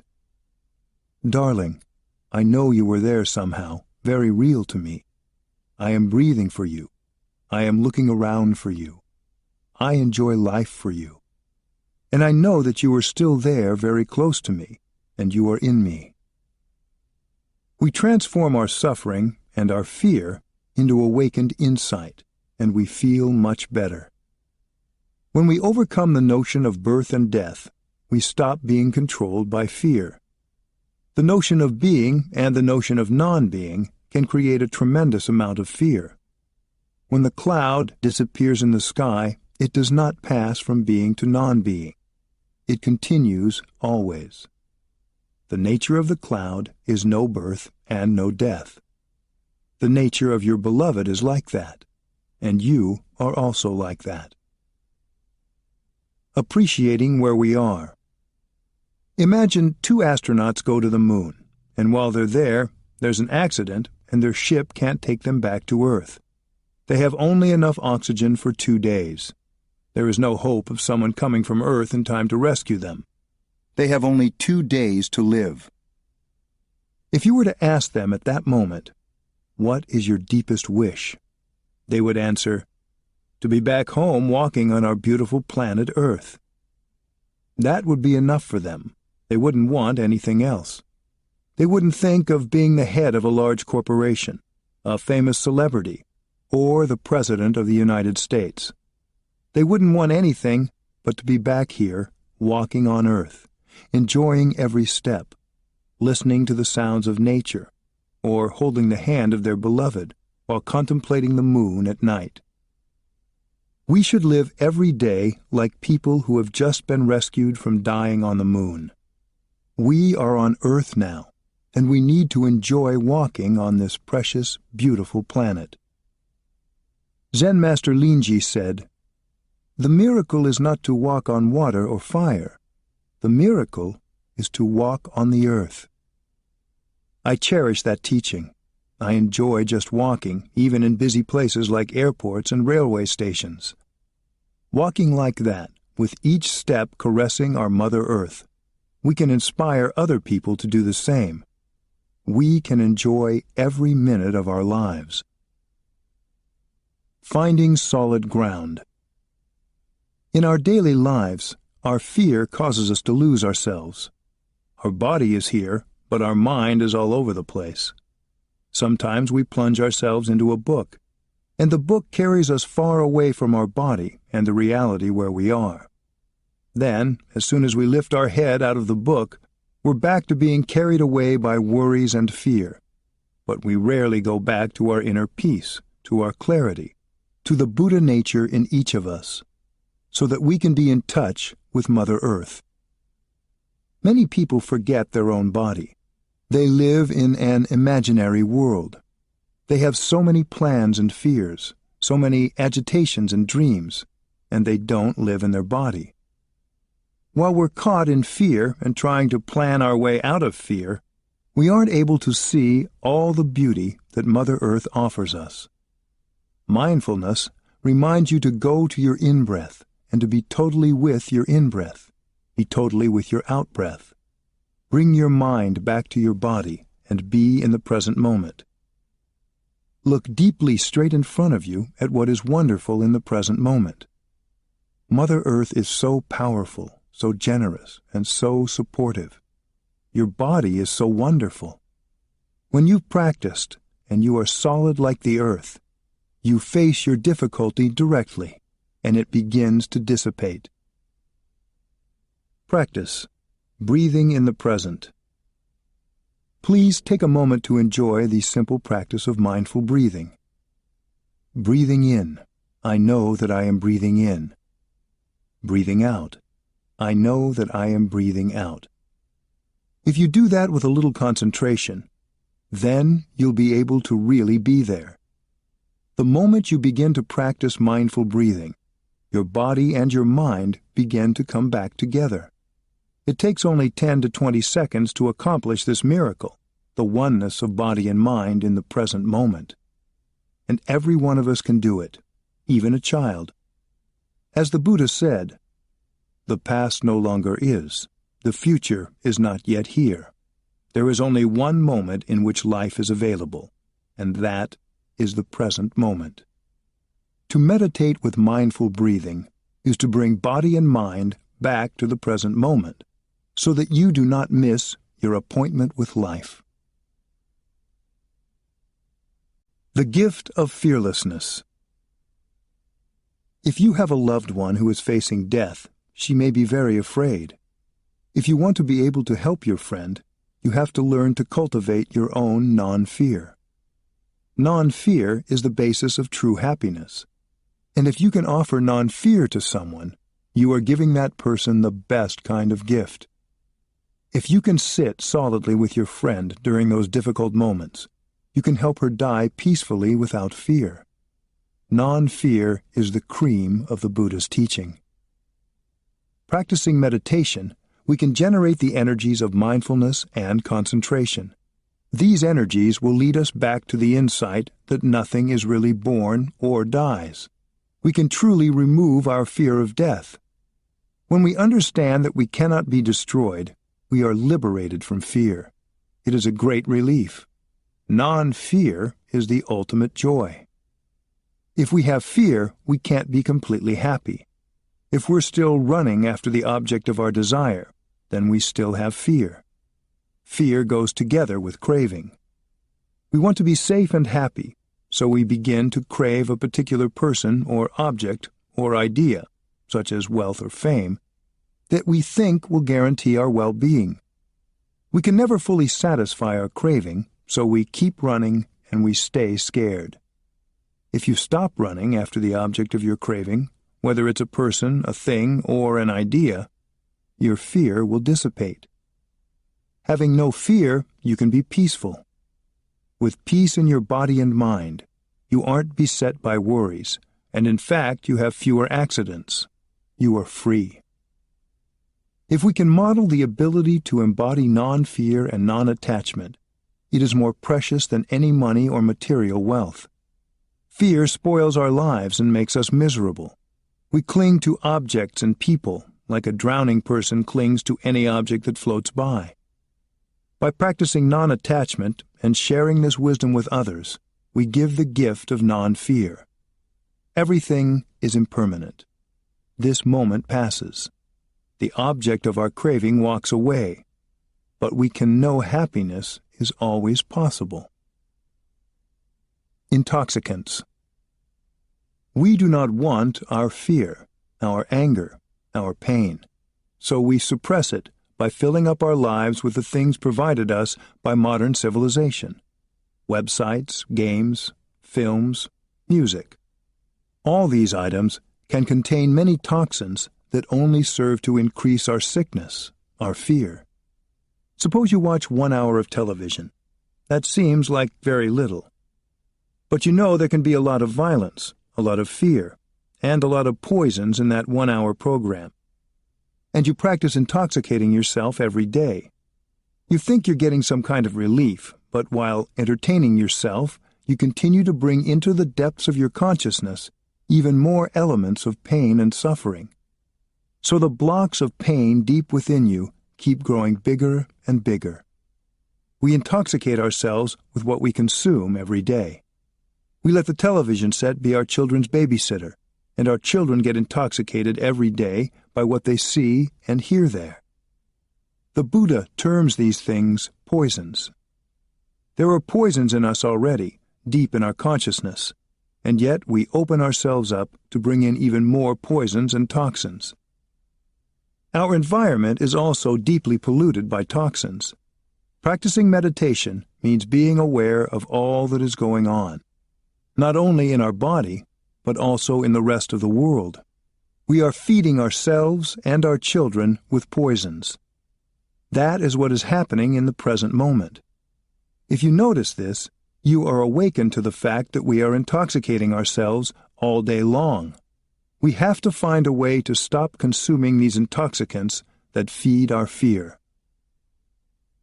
The nature of interbeing.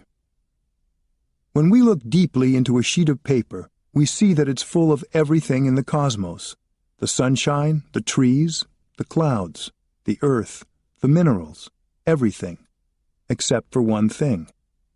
It's empty of one thing only, a separate self. The sheet of paper cannot be by itself alone. It has to interbe with everything else in the cosmos. That is why the word interbe can be more helpful than the word be. In fact, to be means to interbe. The sheet of paper cannot be without the sunshine, cannot be without the forest. The sheet of paper has to interbe with the sunshine to interbe with the forest. If you were to ask how the world came into existence, into being, the Buddha would say in very simple terms, "This is because that is. This is not because that is not." Because the sunshine is, the sheet of paper is. Because the tree is, the sheet of paper is. You cannot be by yourself alone. You have to interbe with everything else in the cosmos. That is the nature of interbeing. I don't think that the word interbe is in the dictionary, but I believe that it will be there soon, because it helps us to see the real nature of things, the nature of interbeing. If you are locked into the idea of a separate self, you have great fear. But if you look deeply and are capable of seeing you everywhere, you lose that fear. As a monk, I practice looking deeply every day. I don't just give lectures. I can see me in my students. I can see me in my ancestors. I see my continuation everywhere in this moment. Every day, I make the effort to transmit to my students the best that I have received from my teachers and from my practice. I don't believe that I will cease to be someday. I told my friends that the 21st century is a hill, a beautiful hill that we will climb together as a Sangha. I will be with my Sangha all the way. For me, that is not a problem, because I see everyone in me and me in everyone. That is the practice of looking deeply, the practice of concentration on emptiness, the practice of interbeing. The story of Anathapindika. Anathapindika, who lived 2,600 years ago, was an early follower of the Buddha. Anathapindika was a businessman who was very generous, and he used his time and energy to help the destitute people of his city. He gave away a lot of his wealth to the poor, yet he did not become less wealthy. He received a lot of happiness. He had a lot of friends in his business circles, and he was loved by all of them. Anathapindika took great pleasure in serving the Buddha. He used his wealth to buy a forested park and build a practice center called the Jeta Grove, where the Buddha and his monks could practice. The Jeta Grove became a famous practice center, and people came there to listen to the talk given by the Buddha every week. One day, the Buddha learned that his beloved disciple, Anathapindika, was very sick. He went to visit him and urged Anathapindika to practice mindful breathing while in bed. Then the Buddha asked Shariputra, a close friend of Anathapindika's, to take care of him during his illness. Shariputra and his younger monastic brother Ananda went to visit Anathapindika. When they arrived, Anathapindika was so weak he could not sit up in bed to greet them. Shariputra said, "No, my friend, don't try, just lie quietly. We will bring a few chairs to be close to you and sit together." The first question Shariputra asked was, "Dear friend Anathapindika, how do you feel? Is the pain in your body growing worse, or has it begun to lessen?" Anathapindika said, "No, friends, the pain in me is not lessening. It is getting worse all the time." When Shariputra heard that, he decided to offer Anathapindika a few exercises in guided meditation. As one of the most intelligent of the Buddha's disciples, Shariputra knew very well that helping Anathapindika focus his mind on the Buddha, whom he loved to serve, would give Anathapindika a lot of pleasure.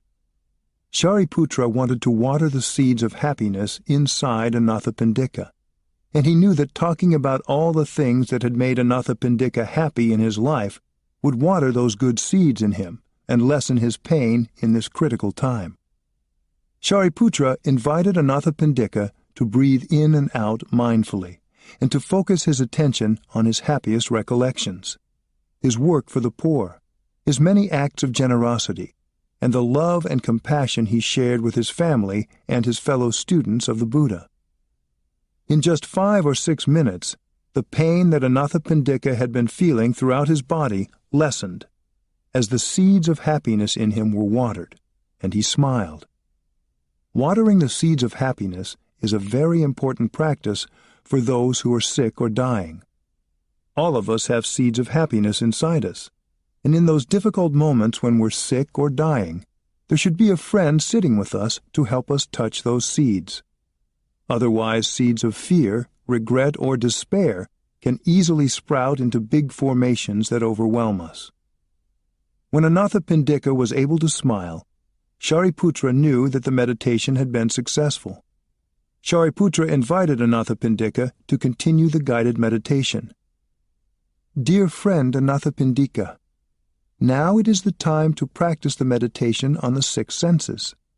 Breathe in and out and practice with me. These eyes are not me. I am not caught in these eyes. This body is not me. I am not caught in this body. I am life without boundaries. The decaying of this body does not mean the end of me. I am not limited to this body. When someone is about to die, he may be very caught up in the idea that his body is him. He is caught in the notion that the disintegration of the body is his own disintegration. We are all very afraid of becoming nothing. But the disintegration of the body cannot affect the dying person's true nature. That's why it's very important for us to be able to look deeply to see the ways in which we are not just our bodies. Each of us is life without limit. This body is not me. I am not caught in this body. I am life without limit. These eyes are not me. I am not caught in these eyes. These ears are not me. I am not caught in these ears. This nose is not me. I am not caught in this nose. This tongue is not me. I am not caught in this tongue. This body is not me. I am not caught in this body. This mind is not me. I am not caught in this mind. They led Anathapindika to meditate also on the objects of the six senses. The dying person may be attached to forms, sounds, body, mind, and so on, considering these things to be self. Because he is losing these, he believes he is losing self. These meditations are very comforting for an ill or dying person. These things I see are not me. I am not caught in what I see. These sounds are not me. I am not caught in these sounds. These smells are not me. I am not caught in these smells. These tastes are not me. I am not caught in these tastes. These contacts with the body are not me. I am not caught in these contacts with the body. These thoughts are not me. I am not caught in these thoughts. Anathapindika knew these two monks very well. Both were beloved disciples of the Buddha, and they were sitting there to support him, so he was able to do the meditation easily, even though he was gravely ill. Then Shariputra guided him in the meditation on time. The past is not me. I am not limited by the past. The present is not me. I am not limited by the present. The future is not me. I am not limited by the future. Finally, they came to the meditation on being and non-being, coming and going. These are very deep teachings. Shariputra said, "Dear friend Anathapindika, everything that is arises because of causes and conditions. Everything that is has the nature not to be born and not to die, not to arrive and not to depart. When the body arises, it arises. It does not come from anywhere. If conditions are sufficient, the body manifests, and you perceive it as existing. When the conditions are no longer sufficient, the body is not perceived by you, and you may think of it as not existing. In fact, the nature of everything is no birth and no death." Anathapindika was a very capable practitioner. When he practiced to this point, he was moved and got insight right away. He was able to touch the dimension of no birth and no death. He was released from the idea that he was only his body. He released the notions of birth and death, the notions of being and non-being, and so was able to receive and realize the gift of non-fear. Everything that is comes to be because of a combination of causes. When the causes and conditions are sufficient, the body is present. When the causes and conditions are not sufficient, the body is absent. The same is true of eyes, ears, nose, tongue, mind, form, sound, smell, taste, touch, and so on. This may seem abstract, but it is possible for all of us to have a deep understanding of it. You have to know the true nature of dying to understand the true nature of living. If you don't understand death, you don't understand life. The teaching of the Buddha relieves us of suffering. The basis of suffering is ignorance about the true nature of self and the world around you. When you don't understand, you are afraid, and your fear brings you much suffering. That is why the offering of non-fear is the best kind of gift you can give, to yourself and to anyone else.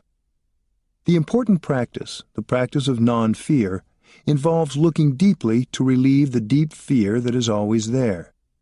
If you have non-fear, your life will be happier and more beautiful, and you will be able to help many other people, just as Shariputra helped Anathapindika. The energy of non-fear is the key and the best basis for social action, for actions of compassion that protect people, protect the earth, and satisfy your needs to love and to serve. It is entirely possible to live happily and die peacefully. We do this by seeing that we continue our manifestation in other forms. It is also possible for us to help others die peacefully, if we have the elements of solidity and non-fear in us. So many of us are afraid of non-being, and because of this fear, we suffer a lot.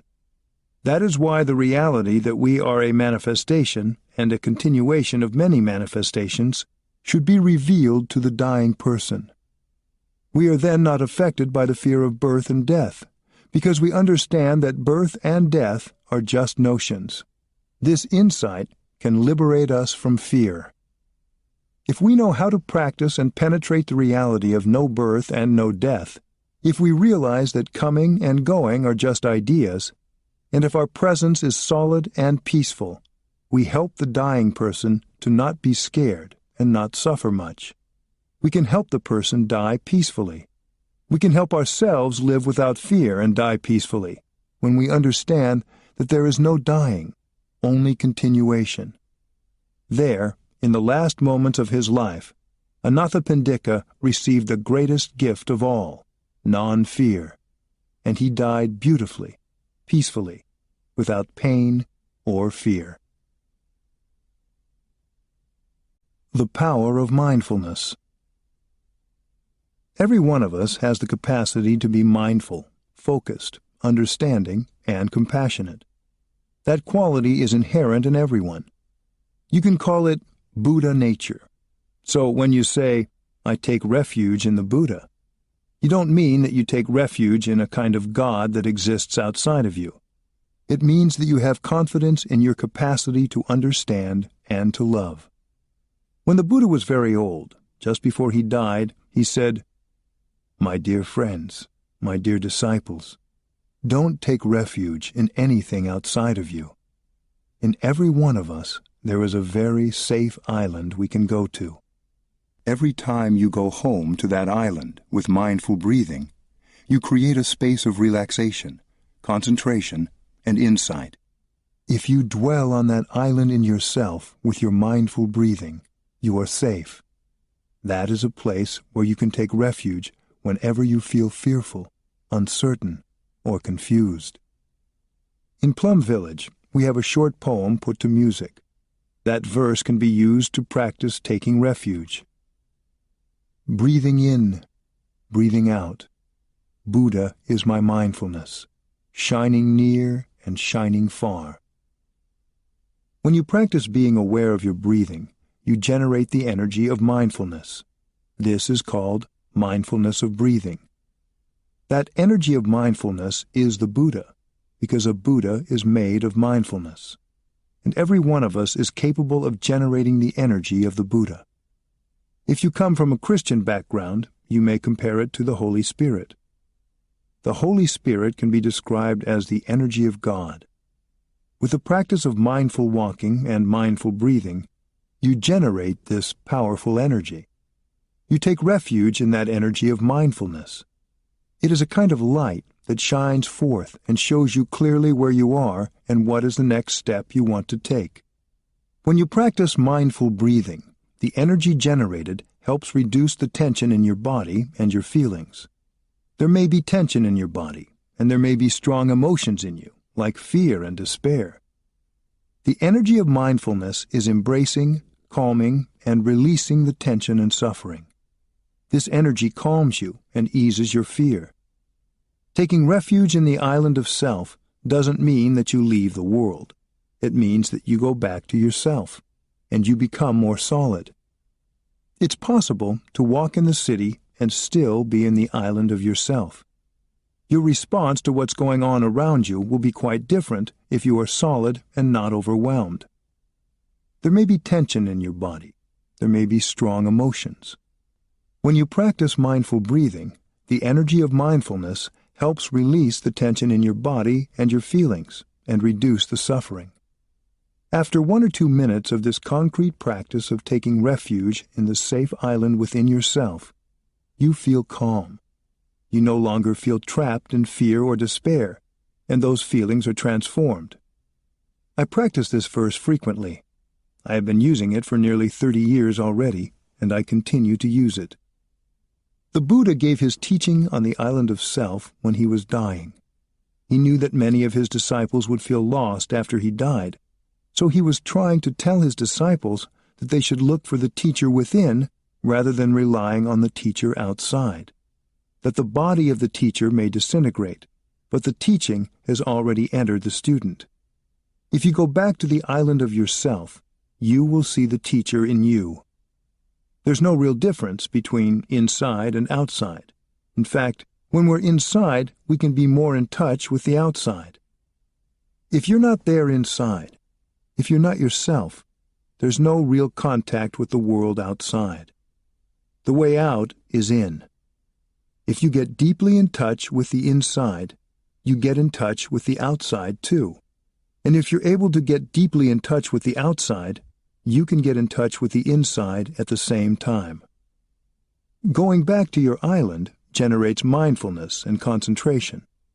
Whenever you are caught by an emotion like fear, anger, or despair, you go back to the island within yourself and practice this gatha to take refuge.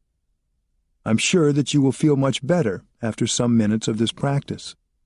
When you find yourself in a dangerous or scary situation, when you are very sick, anytime you don't know exactly what to do, this is what you should practice.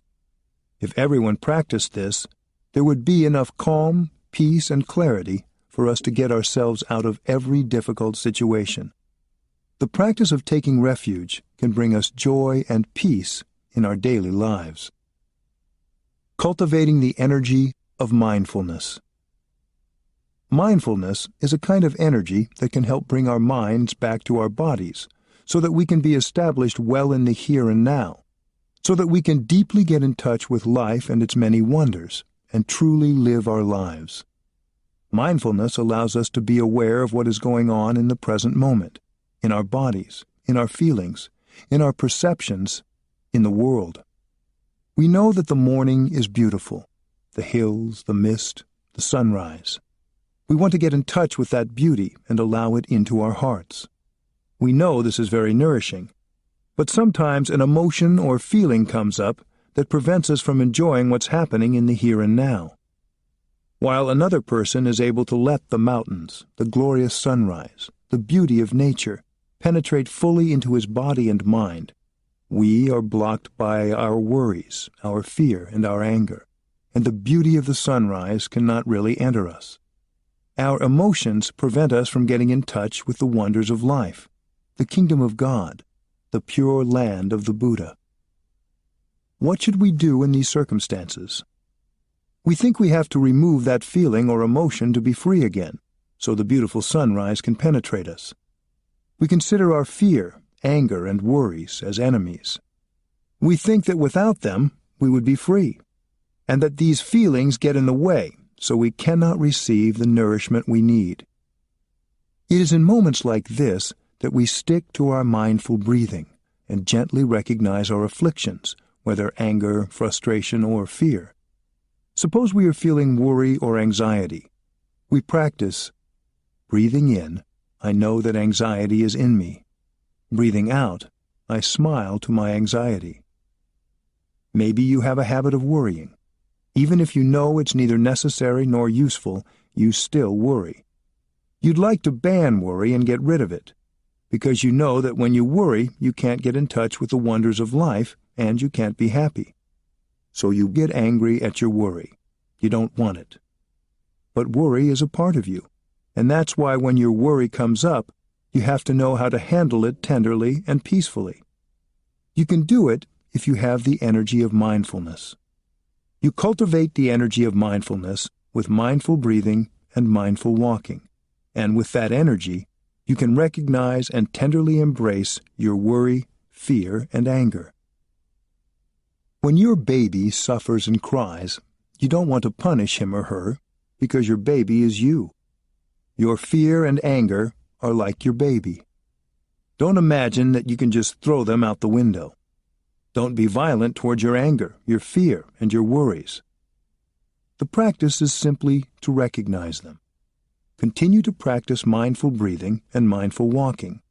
Then, with the energy generated by your practice, you can recognize intense feelings, smile to them, and embrace them tenderly.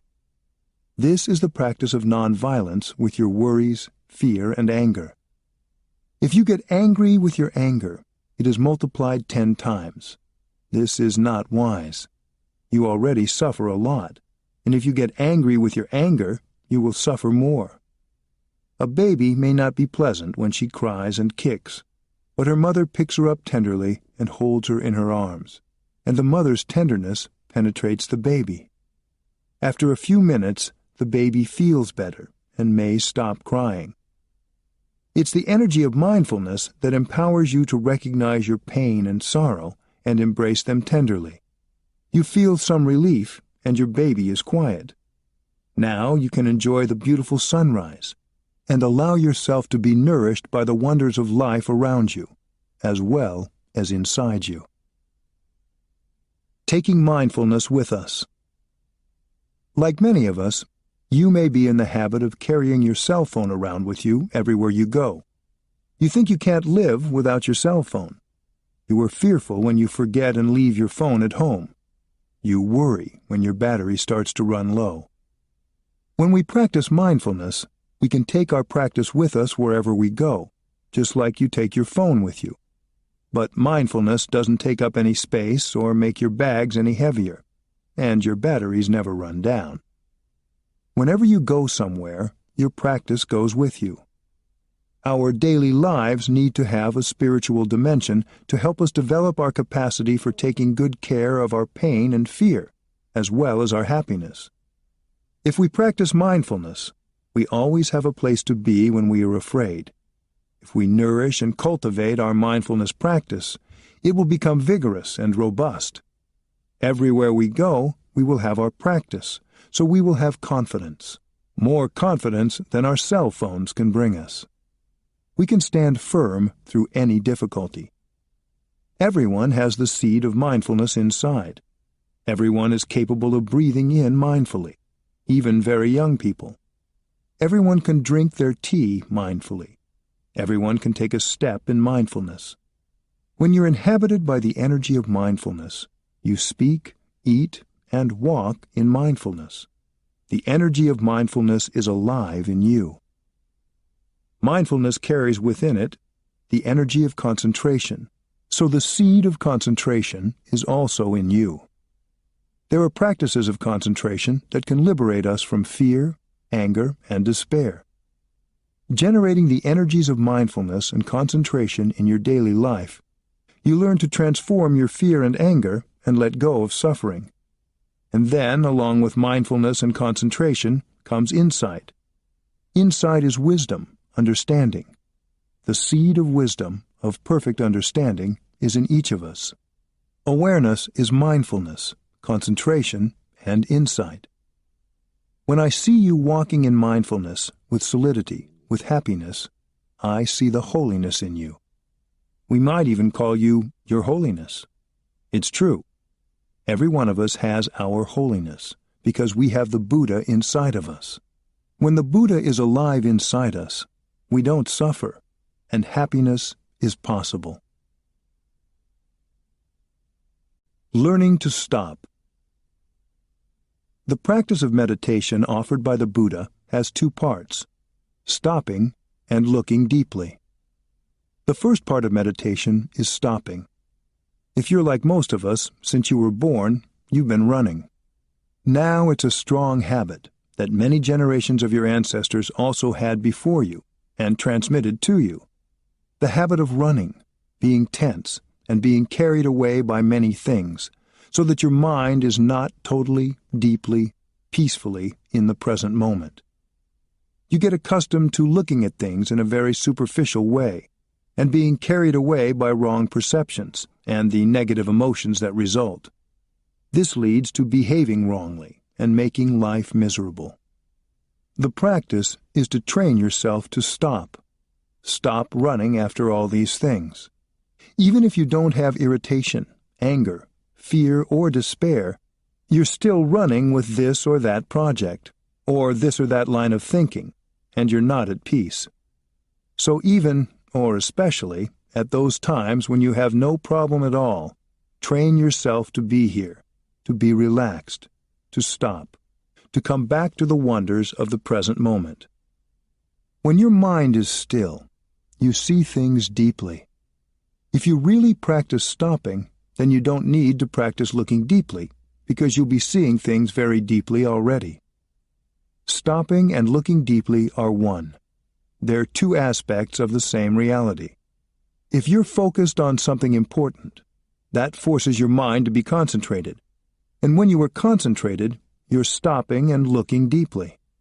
So, stopping and being in touch with what is positive, you are fresh, you are clear, you are smiling. You are being fed with the nourishment of the practice, and you are able to nourish others with your clarity of mind, your smile, your joy. Even amid the wonders of the present moment, it may be that you have a number of difficulties, but if you look deeply, you'll see you still have maybe 80% positive things to be in touch with and enjoy. So, don't run. Come back to the present moment. By doing so, you cultivate concentration, and you'll see things more deeply and clearly. That training is very simple, but so important. Dwell peacefully in your in-breath and out-breath in the present moment. When the emotion is too strong and the breathing isn't enough to get you to stop and relax, go out and walk. Focus on your footsteps to help your mind stop. Don't let your mind carry you away with thinking, judgments, irritation, strong feelings, or projects. Come back to the present moment. Stop and relax. Stop and release the agitation and tension in you. Even if you're not experiencing strong emotions, train yourself so that when you do need to think about something, contemplate something, looking deeply into something, you'll be able to sit quietly and look deeply and make your plan. With practice, you can release the tension and reduce the pain in your body, and you can recognize painful feelings inside, know how to embrace them, and release the tension in your feelings, bringing relief. You can create a feeling of joy and happiness wherever you want. With good practice, you will no longer be afraid of obstacles and difficulties. You will know how to cope with the difficulties that arise. With practice that is solid, there is no reason to be fearful anymore, because you have seen the path. When you know how to handle your body, your feelings, your perceptions, there is no need to worry anymore. Whether standing, walking, or sitting in meditation, you can use your in-breath and out-breath to help yourself to stop. You stop totally in the present moment. And when you stop, you are master of your body and your mind. You will not allow your habit energy to carry you away in compulsively thinking of something in the past or the future, of this or that project. You train yourself to stop, to relax, and be at peace. Sitting meditation is not for fighting. You let go of everything. When a thought comes, you say hello, and then you say goodbye right away. When other thoughts come, just say hello and say goodbye again. Don't fight. Don't say, "Oh, I'm so bad, I think of so many things." You don't need to think like that. You just say hi and bye, relax and let go. You bring your mind to the present moment and rest in awareness of your body. It's like soaking mung beans in water. You don't need to force the water to enter the mung bean. You let the mung bean be in the water, and slowly, it goes in. Gradually the mung bean gets saturated, swollen, and tender. The same is true for you. Letting go, the tension will be released, slowly, and you will become more relaxed and more peaceful. The training is to just keep bringing your mind back to the present moment with your body. When you walk, usually your body is here, but your mind is somewhere else. Here again, the training is to come back to the present moment. Your body and your mind are unified. It's very profound. And you see things in a clearer way, a more peaceful way. If some negative thinking comes, just say hello and be aware of that judgment. It could have come from your father, your mother, or somebody else who influenced you. So let go and smile to it. This is your mindful body, meaning your body has your mind in it. We train ourselves to always have a mindful body, so that when you sit, you know that you are sitting, and your mind is fully in your sitting body. When you walk, your mind is fully in your walking body. You know each time you put your foot on the ground, peacefully, lovingly, deeply. Meditation as nourishment. Meditation can bring you happiness right away. You stop letting your worries, your anxieties, your projects carry you away. You come back to the present moment. You touch what is still positive in you, and you have the joy of meditation, the joy of the practice, according to the teaching of the Buddha. The joy of meditation is like your food, your daily food. If you don't have that daily food, that joy, you're like a withered flower. When you get back in touch with the awareness that there are plenty of positive conditions still present, your mind becomes very joyful, and you smile to yourself. You look fresh and alive. So don't deprive yourself of that food, the joy of meditation. Body and mind are one. When you let go mentally, you relax physically, because the body and the mind are two aspects of one reality. When your mind is too tense, when your mind has too many difficulties, it affects your body day after day. Of course, your body has to have some movement and circulation too, so the tension doesn't build up. Through stopping, whether in walking or sitting meditation, you are in control of the situation. You are the sovereign of your body and your mind. Don't allow that agitation, fear, or anxiety to carry you away. When you are carried away by anxiety and fear, you are like a queen or king deposed. The practice here is to regain your sovereignty. When you walk mindfully, when you sit mindfully, you regain sovereignty over yourself. When your mind is in the present moment, you can see deeply what brings you suffering and what brings you happiness. Your concentration and insight will allow you to think, act, and speak with more clarity. We know that other people are impermanent, but in daily life we assume that they are permanent. With this awareness, we can treat others with more love and understanding. They will soon be gone. With this awareness, we can also have more understanding of our own role in our suffering. Instead of blaming others, we can look at our own being and work on whatever unskillfulness on our part may have contributed to our difficulty with another. Calm in the storm. Every time we feel a strong wave of fear, anger, or jealousy, we can do something to care for this negative energy so it does not destroy us. There doesn't need to be any conflict between one element and another element of our being.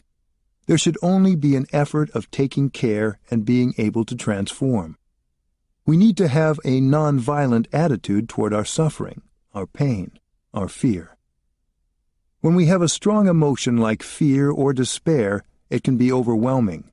But with practice, we know we can learn how to embrace our fear, because we know that in each one of us There is the seed of mindfulness. If we practice touching that seed every day while walking, sitting, breathing, smiling, or eating, we cultivate that energy of mindfulness. And then, anytime we need that energy, we just touch that seed, and right away, the energy of mindfulness will come up, and we can use it to embrace our emotions.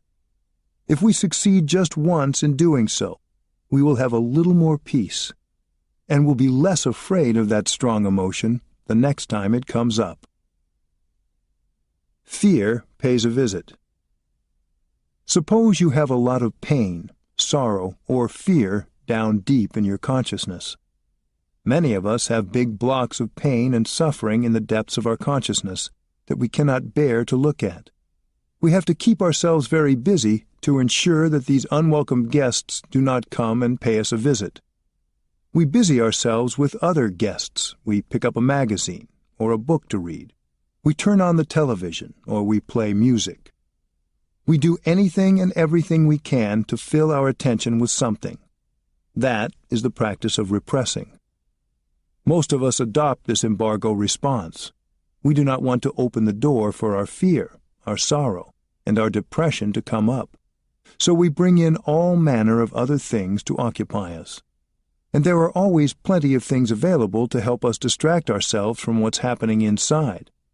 There are many ways we can entertain ourselves, especially watching television. Television can be used as a kind of drug.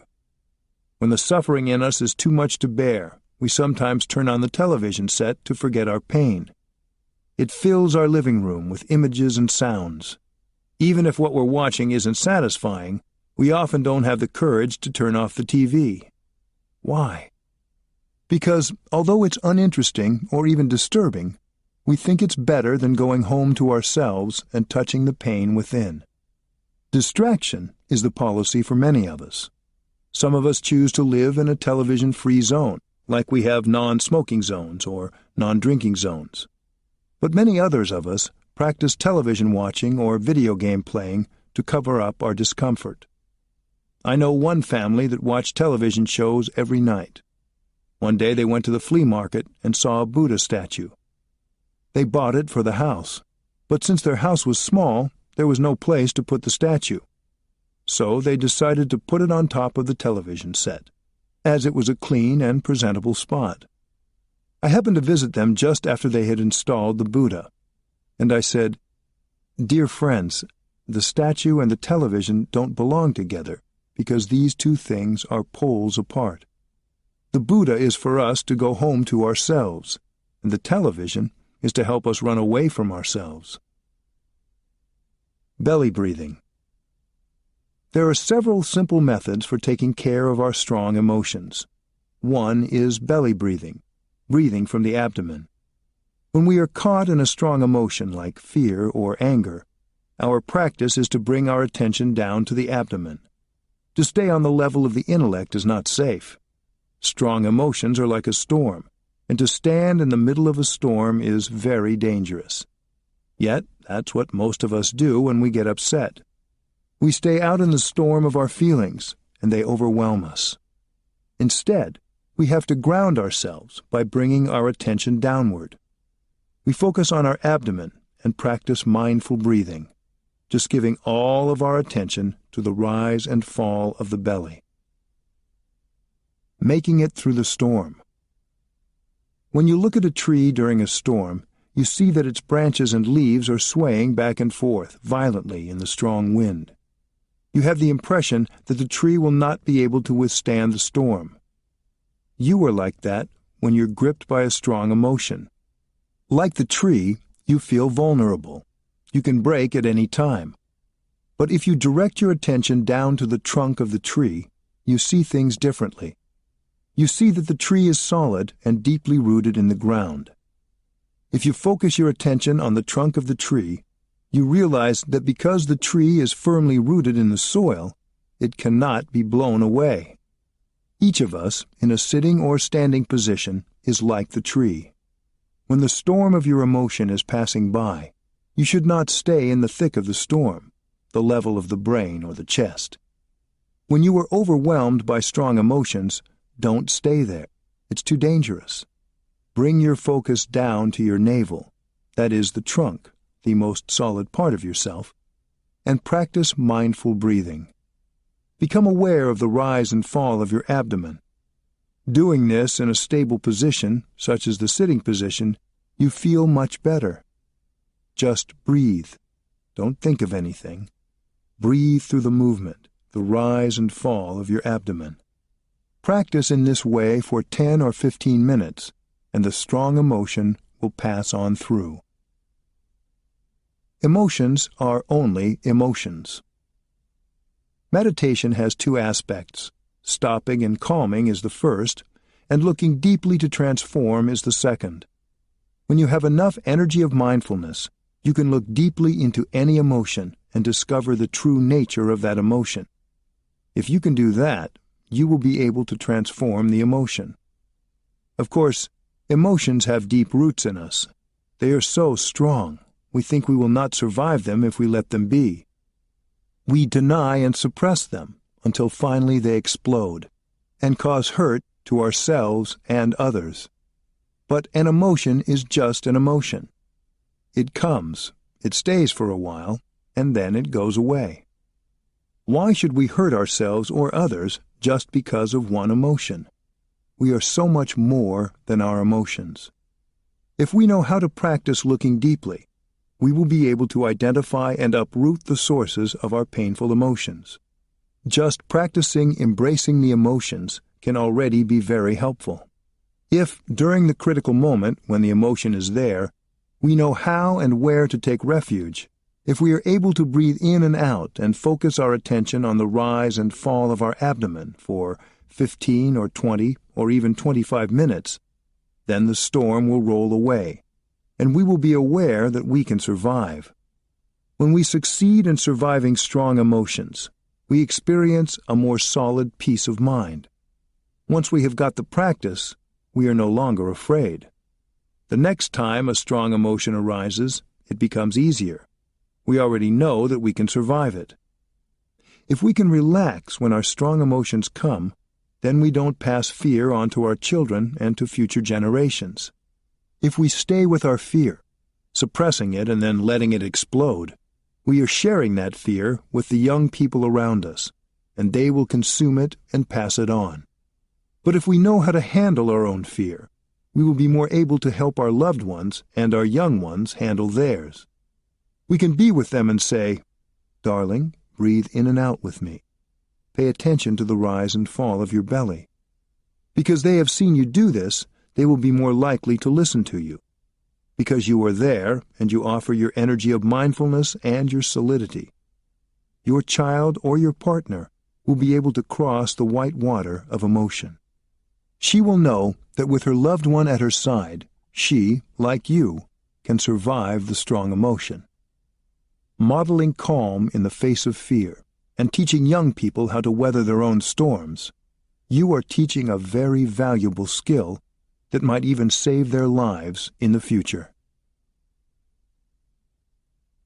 Transforming the fear around us.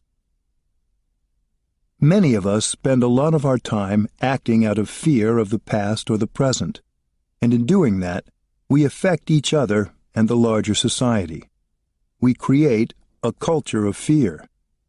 When fear comes up and we're upset and worried, the first thing we need to do is acknowledge that fear. We can recognize and embrace it rather than acting it out. All around us, people are afraid and acting out of fear. In the midst of all this fear, we all long for peace and security. Sometimes it's tempting to ridicule the fear of others because it reminds us of our own fear. We have been taught to keep our fear out of sight and unacknowledged. How can we let go of fear and relinquish the anger and violence that it animates in us? We have to listen deeply and learn to practice the way the Buddha practiced to let go of his own fear and violence. Practicing mindfulness of fear and looking deeply into its origin provide the answer. Fear of terrorism. Nowadays, when we fly on an airplane, everybody is suspect. We fear that anyone could be a terrorist. Anyone could be carrying explosive chemicals or wearing a bomb. We all have to go through a body scan. Everyone is fearful of everyone and everything else. Even if you wear a monk's robe like I do, you have to get scanned or searched because the fear is so prevalent. The people who came before us created this climate of fear, and now it has grown and grown. We don't know how to handle our suffering. Few people know how to let go of fearfulness. We develop a wish for vengeance. We want to punish those who made us suffer, and we think doing so will make us suffer less. We want to do violence to them, to punish them. When a terrorist brings explosives onto a bus or a plane, everyone dies. The terrorist's wish to punish is born from his suffering. He doesn't know how to handle his own suffering, and he looks to relieve it by punishing others. The Buddha said, "I have looked deeply into the state of mind of unhappy people, and have seen hidden under their suffering a very sharp knife. Because they don't see that sharp knife in themselves, it is difficult for them to deal with suffering." Your fear is buried deep in your heart, a sharp knife covered over by many layers. That sharp knife is what makes you behave in such an unkind way. You do not see the knife or the arrow in your heart, but it causes you to make other people suffer. You can learn to recognize the knife inside, and once you've found it, if you can remove the knife in your own heart, then you can help find and remove the knife in the heart of another. The pain caused by that sharp knife has been there for a long time. As long as you continue to hold on to it, your pain magnifies and grows so large that you want to punish those you think are the cause of your suffering. A revolution of compassion. We all have original fear in us, but it is not just we as individuals who are afraid. Many countries and regions of the world are burning with fear, suffering, and hatred. If only to ease our own suffering, we have to return to ourselves and seek to understand why we are caught up in so much violence and fear. What has caused terrorists to hate so much that they are willing to sacrifice their own lives and create so much suffering for other people? We see their great hatred, but what is driving it? Perceived injustice. Of course, we have to find a way to stop the violence. We may even need to keep people separated while they are still a danger to others. But we also need to ask, what responsibility do we have for the injustice in the world? We do not like feeling afraid. Often, if we hold on to our fear, it turns into anger. We are angry that we are afraid. We are angry at whatever or whomever we perceive as causing our fear and keeping us afraid. Some people spend their whole lives trying only to take revenge on whatever or whomever they think caused their suffering. This kind of motivation can only bring suffering, not only to others, but also to the one who feels it. Hatred, anger, and fear are like burning fires that can be put out by compassion.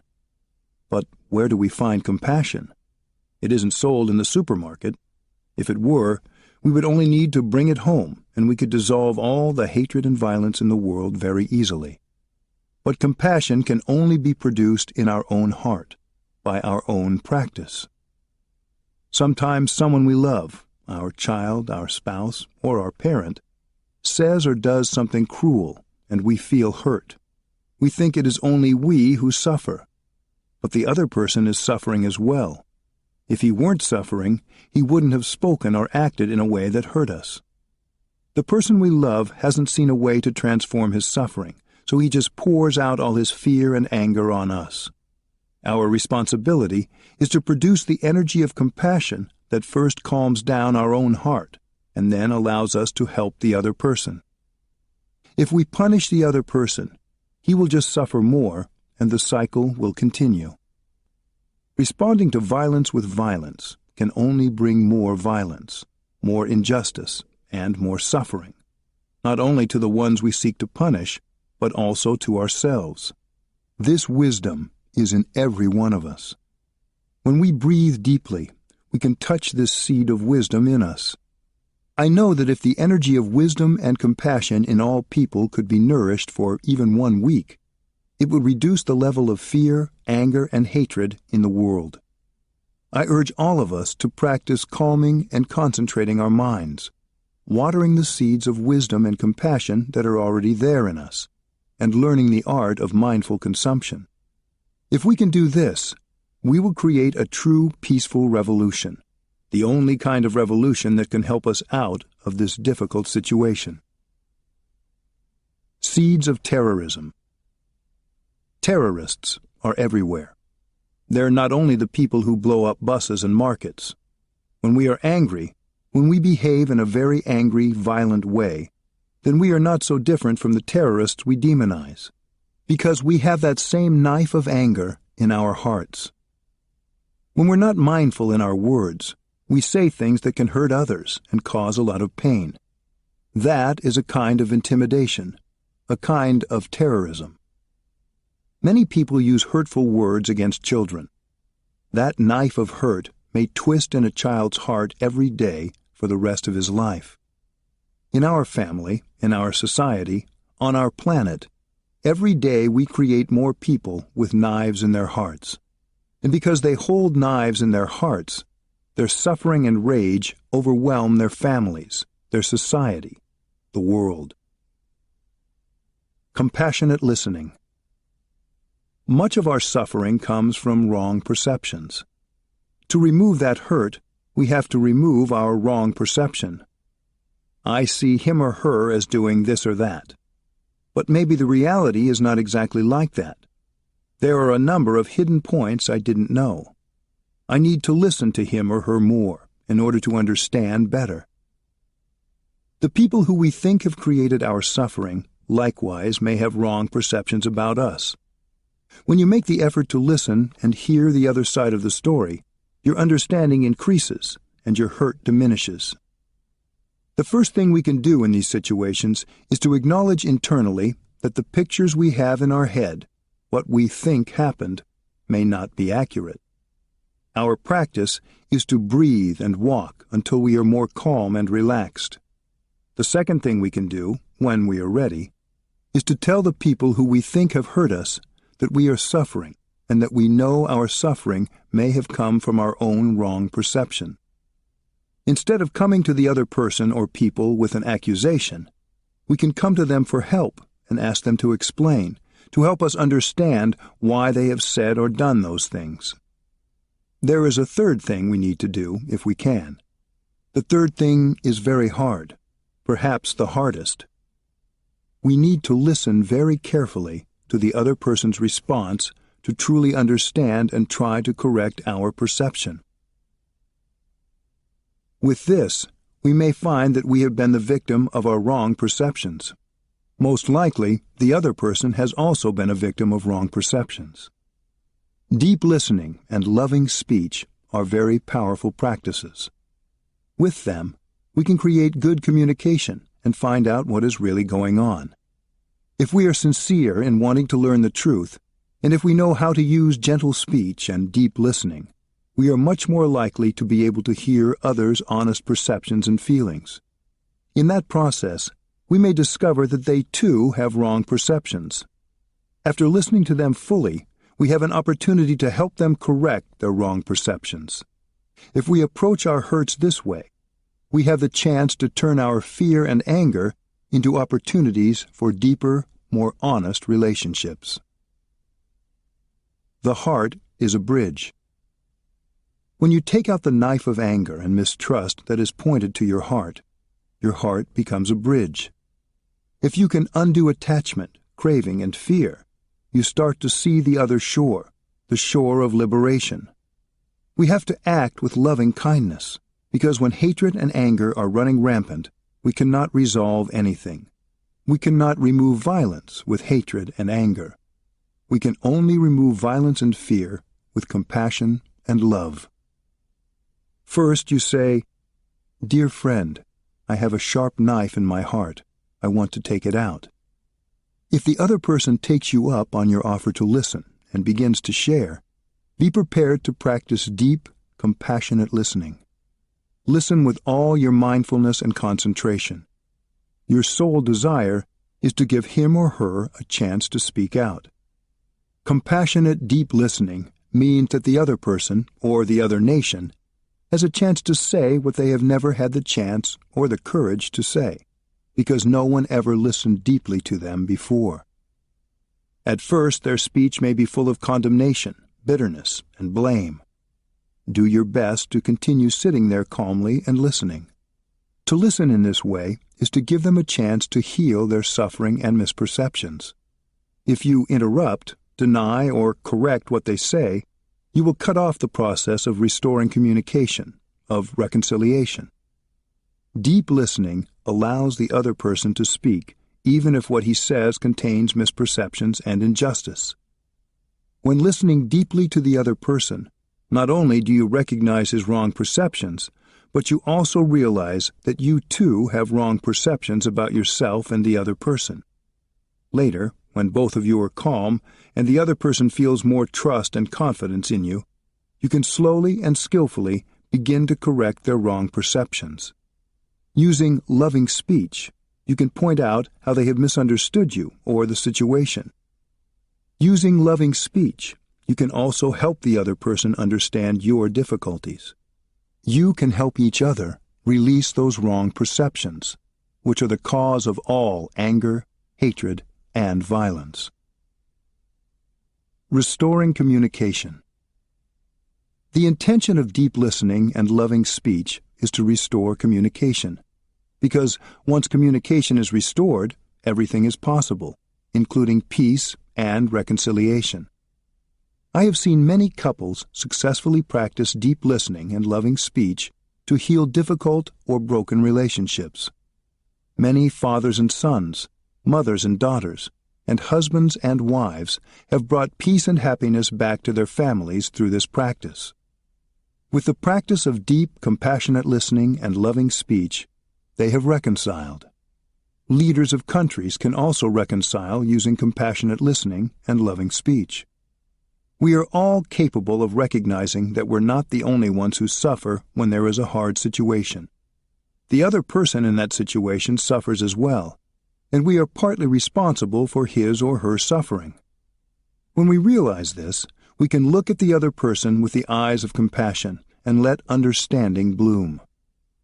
With the arrival of understanding, the situation changes and communication is possible. Any real peace process has to begin within ourselves, within our own group and our own people. We should not continue to blame the other side for not practicing peace. We have to practice peace to help the other side make peace. Blue sky above the clouds. In our society, there is so much fear, suffering, violence, despair, and confusion. But there is also, at the same time, the beautiful blue sky. Sometimes the blue of the sky reveals itself to us entirely. Sometimes it reveals half of itself. Sometimes just a little bit of blue peeks through, and sometimes none at all. Storms, clouds, and fog hide the blue sky. The kingdom of heaven can be hidden by a cloud of ignorance, or by a tempest of anger, violence, and fear. But if we practice mindfulness, it's possible to be aware that even if the weather is very foggy, cloudy, or stormy, the blue sky is always there for us above the clouds. Remembering this keeps us from sinking into despair. While preaching in the wilderness of Judea, John the Baptist urged people to repent because the kingdom of God is at hand. I understand to repent as to stop. He wanted us to stop engaging in acts of violence, craving, and hatred. To repent means to wake up and be aware that our fear, anger, and craving are covering up the blue sky. To repent means to begin anew. We admit our transgressions and we bathe ourselves in the clear waters of the spiritual teaching to love our neighbors as ourselves. We commit to letting go of our resentment, hatred, and pride. We start over with a fresh mind, a fresh heart determined to do better. After being baptized by John, Jesus taught the same thing. This teaching goes perfectly with the teaching of Buddhism. If we know how to transform our despair, violence, and fear, the vast blue sky will reveal itself to us and to those around us. Everything we are looking for can be found in the present moment, including the Pure Land, the Kingdom of God, and our Buddha nature. It is possible for us to touch the Kingdom of God right here with our eyes, our feet, our arms, and our mind. When you are concentrated, when your mind and body become one, you need only make one step, and there you are, in the Kingdom of Heaven. When you are mindful, when you are free, anything you touch, whether it is oak leaves or snow, is in the Kingdom of Heaven. Everything you hear, the sound of the birds or the whistling wind, all belong to the Kingdom of Heaven. The basic condition for touching the Kingdom of God is freedom from fear, despair, anger, and craving. Mindfulness practice allows us to recognize the presence of the cloud, the fog, and the storms. But it also helps us recognize the blue sky behind it all. We have enough intelligence, courage, and stability to help the blue sky reveal itself again. People ask me, what can I do to help the Kingdom of Heaven reveal itself? This is a very practical question.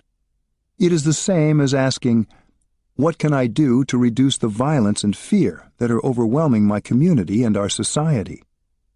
This is something that many of us have asked.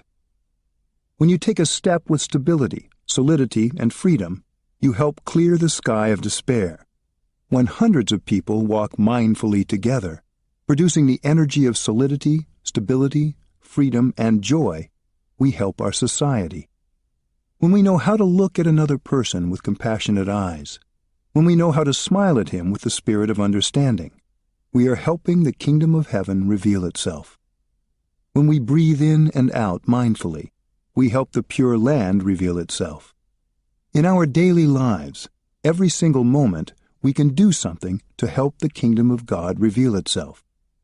Don't allow yourself to be overwhelmed by despair.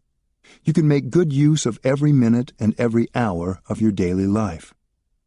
When we act as a community of practitioners, infused with the energy of mindfulness and compassion, we are powerful. When we are part of a spiritual community, we have a lot of joy and can better resist the temptation to be overwhelmed by despair. Despair is a great temptation in our century. Alone, we are vulnerable and afraid. If we try to go to the ocean as a single drop of water, we will evaporate before we ever arrive. But if we go as a river, if we go as a community, we are sure to arrive at the ocean. With a community to walk with us, support us, and always remind us of the blue sky, we'll never lose our faith, and our fear dissolves. Whether we are political or business leaders, social workers, teachers, or parents, we can all use a reminder that the blue sky is still there with us. We all need a community, a sangha, to prevent us from sinking in the swamp of despair. The community is our body. Community building is the most important action of our century. As individuals, we have suffered tremendously. Due to the predominance of individualism, families are breaking down, and society has become deeply divided. For the 21st century to be a time of spirituality, the spirit of togetherness must guide us. We should learn to do things together, to share our ideas and the deep aspiration in our hearts. We have to learn to see the Sangha, our community of spiritual support, as our own body. We need each other in order to practice solidity, freedom, and compassion, so that we can remind each other that there's always hope. When we have a community to practice mindfulness with, we can sit in meditation together, and it's very powerful. In life, people produce food, objects, and technology, among many other things. In a Sangha, we also produce things. We produce the powerful energy of peace, the powerful energy of mindfulness. People can go to the supermarket to buy food or light bulbs, but to produce mindful energy, we need to be with our community, our Sangha, and produce this energy through our sitting, walking, and peaceful and joyful living. This takes practice and training. I invite you to think deeply about practicing mindfulness as a wonderful way of providing spiritual food for yourself and your community. You can nourish the world with that energy. When you see that this practice provides nourishment for the world, then you will feel very joyful, because you are connected with all of life in a real way, and you are serving life. Communication keeps us safe. If we want safety, we have to build it. What do we build safety with? Fortresses, bombs, or airplanes are not going to take away our fear. In fact, they will more likely increase it. The United States of America has a very powerful military and the most advanced weapons in the world. But the American people don't feel safe. They feel very afraid and vulnerable. So there must be something else, a way to take genuine refuge so that we can really feel safe. We have to learn to build safety with our in-breath and our out-breath. We have to learn to build safety with our steps, with our way of acting and reacting, with our words and our efforts to build communication. You can't feel safe if you're not in good communication with the people you live with or see regularly. You can't feel safe if those around you don't look at you with friendliness and compassion. In the way you speak, sit, and walk, you can show the other person that she is safe in your presence because you are coming to her in peace. In this way, you generate confidence. Your peace and compassion help the other person feel safe. This allows her to relate to you with compassion and understanding, and you too will feel safer. Safety is not an individual matter. Helping the other person feel safe is the best guarantee for your safety. Your country won't be safe if you don't do anything to help other countries feel safe with you. If the United States wants safety, it has to take care of the safety of other nations also. If Great Britain wants safety, it has to think of the safety of other groups of people. Any of us could be victims of violence and terrorism. No country is immune.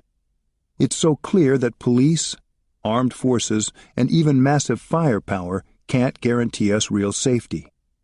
Maybe the first thing we have to do is to say, "Dear friend, I am aware that you want to live in safety. I too want to live in safety. So why don't we work together?" This is a very simple thing for us to do, yet we don't do it. Communication is the practice. We live in a time when there are so many sophisticated means for communication: email, cell phones, text, Twitter, Facebook. Yet it is very difficult for individuals, groups, and nations to communicate with each other. We can't seem to use our words to speak, so we end up using bombs instead. When we arrive at the point where we can't communicate with our words and we have to use guns, we have succumbed to despair. We have to learn how to communicate. If we can show a group we are in conflict with that they have nothing to be afraid of, then we can begin to trust each other. In Asian countries, people often greet each other by bowing and joining their palms to form a lotus flower. In the West, when people meet, they shake hands. I learned that this tradition comes from medieval times, when people were afraid of each other. Each time they met, they wanted to show that they weren't carrying any weapons. Now, we have to do the same thing. With our actions, we can say, "Dear friend, I have no weapons, see? Touch for yourself. I am not harmful." This is the kind of practice that can build trust. With trust and communication, dialogue becomes possible. Since the so-called war on terror began, we have spent billions of dollars, but have only created more violence, hate, and fear. We have not succeeded in removing fear, hatred, and resentment, either in their outward expressions such as terrorism or, most importantly, in the minds of the people. It's time to contemplate and find a better way to bring peace to ourselves and the world. Only with the practice of deep listening and gentle communication can we help remove wrong perceptions that are at the foundation of fear, hatred, and violence. You cannot remove wrong perceptions with a gun. Transforming fear into love. The 4 mantras. We have a great habitual fear inside ourselves. We're afraid of many things, of our own death, of losing our loved ones, of change, of being alone. The practice of mindfulness helps us to touch non-fear. It's only here and now that we can experience total relief, total happiness. Sorrow, fear, and depression are like a kind of garbage, but these bits of garbage are part of real life, and we must look deeply into their nature. We can practice so as to turn these bits of garbage into flowers. We should not throw anything out. All we have to do is learn the art of composting, of transforming our garbage into flowers. In the practice of Buddhism, we see that all mental formations, including compassion, love, fear, sorrow, and despair, are organic in nature. We don't need to be afraid of any of them, because transformation is always possible. With just a smile and mindful breathing, we can start to transform them. When we feel fear or irritation or depression, we can recognize their presence and practice the mantras that follow. A mantra is a kind of magic formula that, once uttered, can entirely change a situation. It can change us, and it can change others. But this magic formula must be spoken in concentration, with body and mind focused as one. What you say in this state of being becomes a mantra. I share these 4 mantras as supports for the practice of coming back to really be there for ourselves and our loved ones, releasing fear, cultivating true love, and restoring communication. These mantras can be very effective for watering the seeds of happiness in yourself and your beloved, and for transforming fear, suffering, and loneliness. Mantra for offering your presence. The most precious gift you can give to the one you love is your true presence. So the first mantra is very simple. Dear one, I am here for you. In our everyday life, most of us have very little time to cultivate our love. We are all so busy. In the morning, while eating breakfast, we don't take time to look at the people we love. We eat very quickly while thinking about other things, and sometimes we even hold a newspaper that blocks out the faces of our loved ones. In the evening, when we come home, we are too tired to be able to look at them. When you love someone, the best thing you can offer that person is your presence. How can you love if you are not there? Come back to yourself, look into his eyes and say, Darling, you know something? I'm here for you. You're offering him your presence. You're not preoccupied with the past or the future. You are there for your beloved. You must say this with your body and with your mind at the same time, and then you will see the transformation. Mantra for recognizing your beloved. The second mantra is, Darling, I know you are there, and I am so happy. To be there is the first step, and recognizing the presence of the other person is the second step. Because you are fully there, you recognize that the presence of your beloved is something very precious. You embrace your beloved with mindfulness, and he or she will bloom like a flower. To be loved means first of all to be recognized as existing. The first 2 mantras can bring happiness right away, even if your beloved is not there in your physical presence. You can use the telephone or email to say to them, Dear one, I know that you are there, and it makes me very happy. This is real meditation. In this particular meditation, there is love, compassion, joy, and freedom, the 4 elements of true love as described by the Buddha. Mantra for relieving suffering. The third mantra is what you practice when your beloved is suffering. Darling, I know you're suffering. That's why I am here for you. Even before you do anything to help, your wholehearted presence already brings some relief, because when we suffer, we have great need for the presence of the person we love. If we are suffering and the person we love ignores us, we suffer more. So what you can do, right away, is to manifest your true presence to your beloved and say the mantra with all your mindfulness. Dear one, I know that you are suffering. That is why I am here for you. And already, your loved one will feel better. Your presence is a miracle. Your understanding of his or her pain is a miracle. And you are able to offer this aspect of your love immediately. Really try to be there, for yourself, for life, for the people you love. Recognize the presence of those who live in the same place as you, and try to be there when one of them is suffering, because your presence is so precious for this person. Mantra for reaching out to ask for help. The fourth mantra is a little bit more difficult. Dear one, I am suffering. Please help. This mantra is for when you are suffering and you believe that your beloved has caused your suffering. If someone else had done the same wrong to you, you would have suffered less. But this is the person you love the most, so you suffer deeply. And the last thing you feel like doing is to ask that person for help.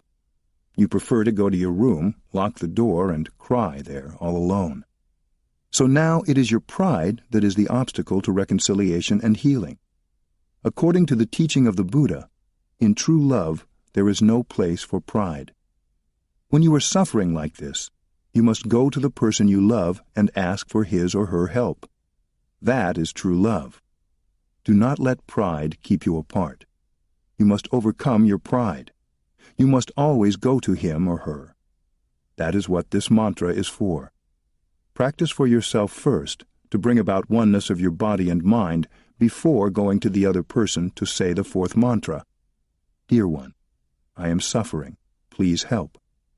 This is very simple, but very hard to do.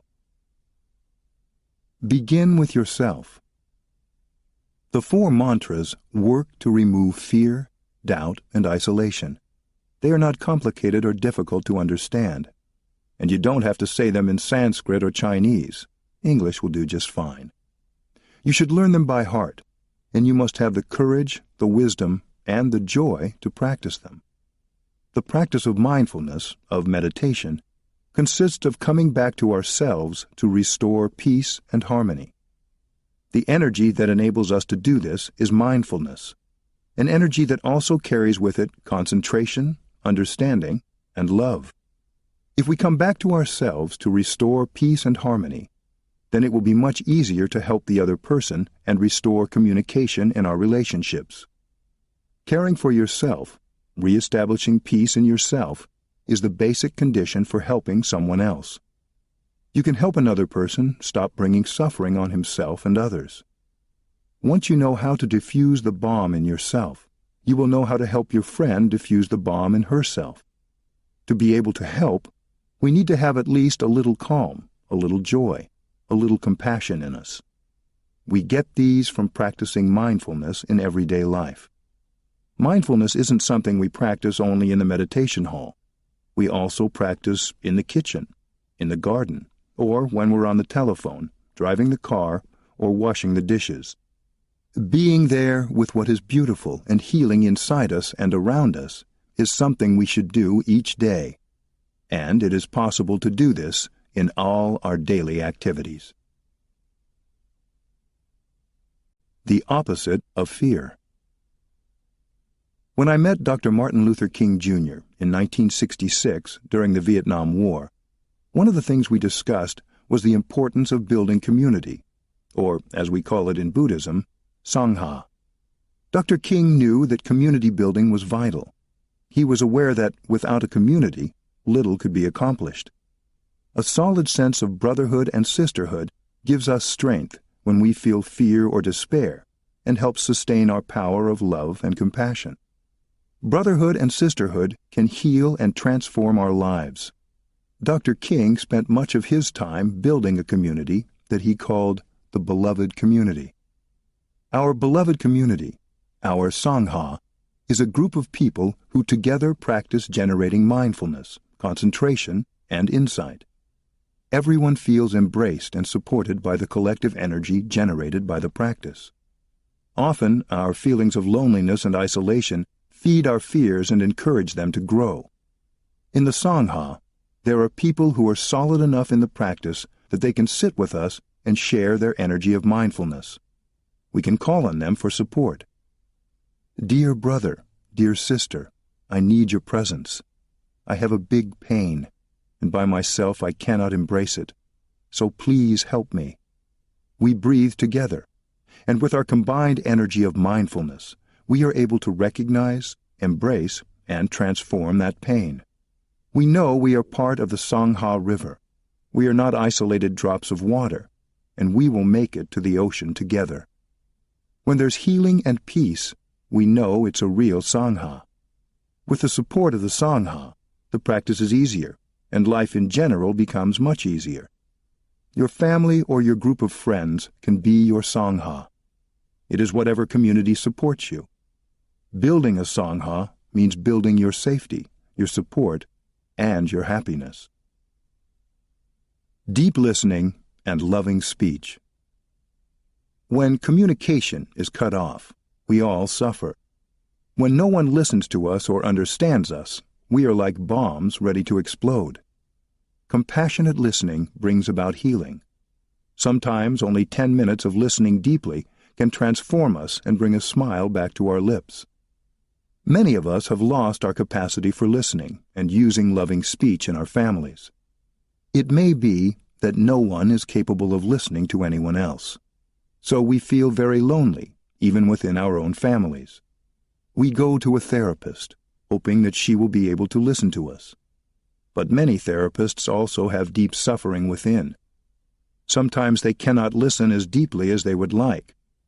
So, if we really love someone, we need to train ourselves to be deep listeners. We also need to train ourselves to use loving speech. We have lost our capacity to say things calmly. We get irritated too easily. Every time we open our mouths, our speech is sour or bitter. We have lost our capacity for speaking with kindness. Without this ability, we cannot succeed in restoring harmony, love, and happiness. In Buddhism, we speak of bodhisattvas, wise and compassionate beings who stay on earth to alleviate the suffering of others. The bodhisattva Avalokiteshvara, also called Guan Yin, has a great capacity for listening with compassion and true presence. Guan Yin is the bodhisattva who can listen and understand the sounds of the world, the cries of suffering. You have to practice breathing mindfully, in and out, so that compassion always stays with you. You listen without giving advice or passing judgment.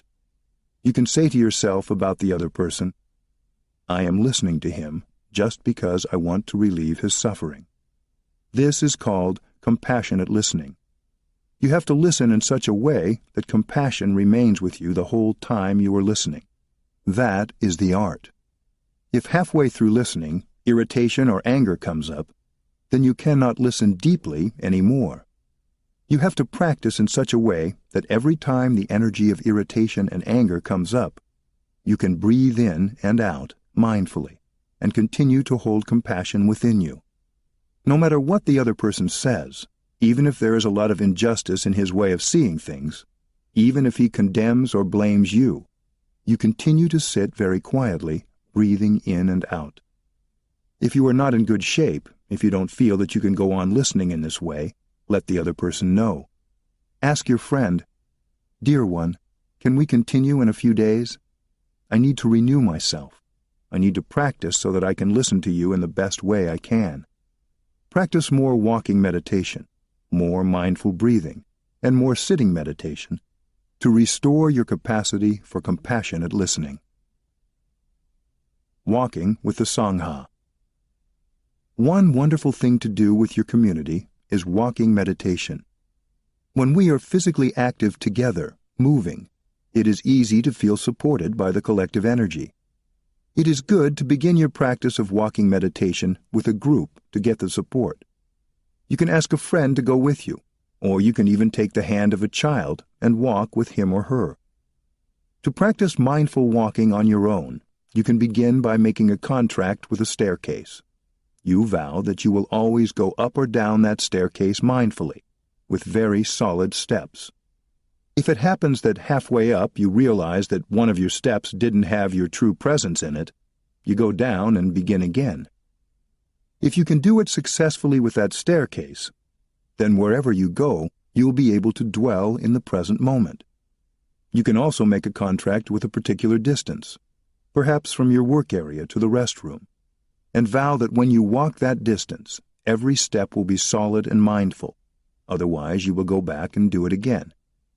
It's a wonderful way to learn how to live every moment of your daily life deeply, resisting being carried away by your habit energy. Walk with your feet, not with your head. Bring your attention to your feet and walk. Walk in such a way that joy and real life are possible right here and now. When we do walking meditation as a group, we produce a collective energy of mindfulness and peace that nourishes us and helps heal us. Collective mindfulness. We can continue improving the quality of our practice by being in regular contact with our community. A community of practitioners generating a collective energy of mindfulness and concentration will help us a lot, particularly when we're just beginning to practice. Our mindfulness and concentration might not be strong enough for us to recognize and embrace our pain, our sorrow, and our fear. With a community supporting us, we have a better chance. When we are suffering, we can come to the Sangha and say, "Dear friends, this is my pain, my despair, my anger. It is too much for me. Please help to hold this block of pain and sorrow and fear in me." We allow the Sangha to embrace us, to carry us with its powerful collective energy of mindfulness and concentration. Suddenly we feel that we are able to be with our fear and embrace our pain and sorrow. Sitting with the Sangha like that, practicing breathing mindfully in and out, will bring you relief and begin to transform and heal you. The presence of a Sangha in our life as a practitioner is very important. So, as a practitioner, we always think of helping to build a Sangha in our neighborhood, where we live. In the Buddhist tradition, we call our practice our Dharma body. We have our physical body, but if we have a spiritual practice, we also have another body, our Dharma body. With the Dharma body, we can cope with difficulties and suffering, and if our Dharma body is strong, we can help other people. Dharma may be understood as the wise teachings.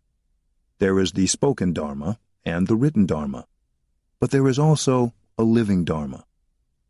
When we practice mindful breathing, when we practice walking meditation, even if we don't say anything and we don't listen to any Dharma talk, we are embodying the living Dharma. When you see a brother or sister who walks mindfully and enjoys every step, you see that she is embodying the living Dharma. Radiating peace and joy and life all around is what we call the living Dharma. The Buddha's Sangha. The first thing the Buddha did after his enlightenment at the foot of the Bodhi tree was to look around for elements with which to build a Sangha. The Buddha knew, just as Dr. King understood more than 25 centuries later, that without a Sangha he could not accomplish his dream, his career as a Buddha. Without a community, without a Sangha, a Buddha cannot do very much. It's like a musician with no instrument. The Buddha was an excellent Sangha builder. In no time at all, he built a monastic Sangha of 1,250 people. It wasn't always easy, but he learned. We, too, can learn to build a Sangha. We are all aware that suffering is there in ourselves and in the world. We want to do something, to be something, to help reduce the suffering. Many of us feel helpless because the suffering is so great. On our own, it doesn't seem that we can do much to alleviate that suffering. It's overwhelming. We become sick and depressed. When the Buddha was a young man, he had the same feeling. He saw all the suffering around him. He saw that even as a king, he wouldn't be able to do much to change it. So he decided not to become a king. He sought another way. What motivated him to become a monk, to practice, was his deep desire to help people suffer less. Monks, nuns, and lay practitioners are motivated by the same desire as the Buddha, to do something to alleviate the suffering in ourselves and in the world. The suffering inside us reflects the suffering in the world. If we understand our suffering, we understand the suffering of the world. If we can transform our own suffering, we'll be able to help transform the suffering in the world. And that's precisely what the Buddha did.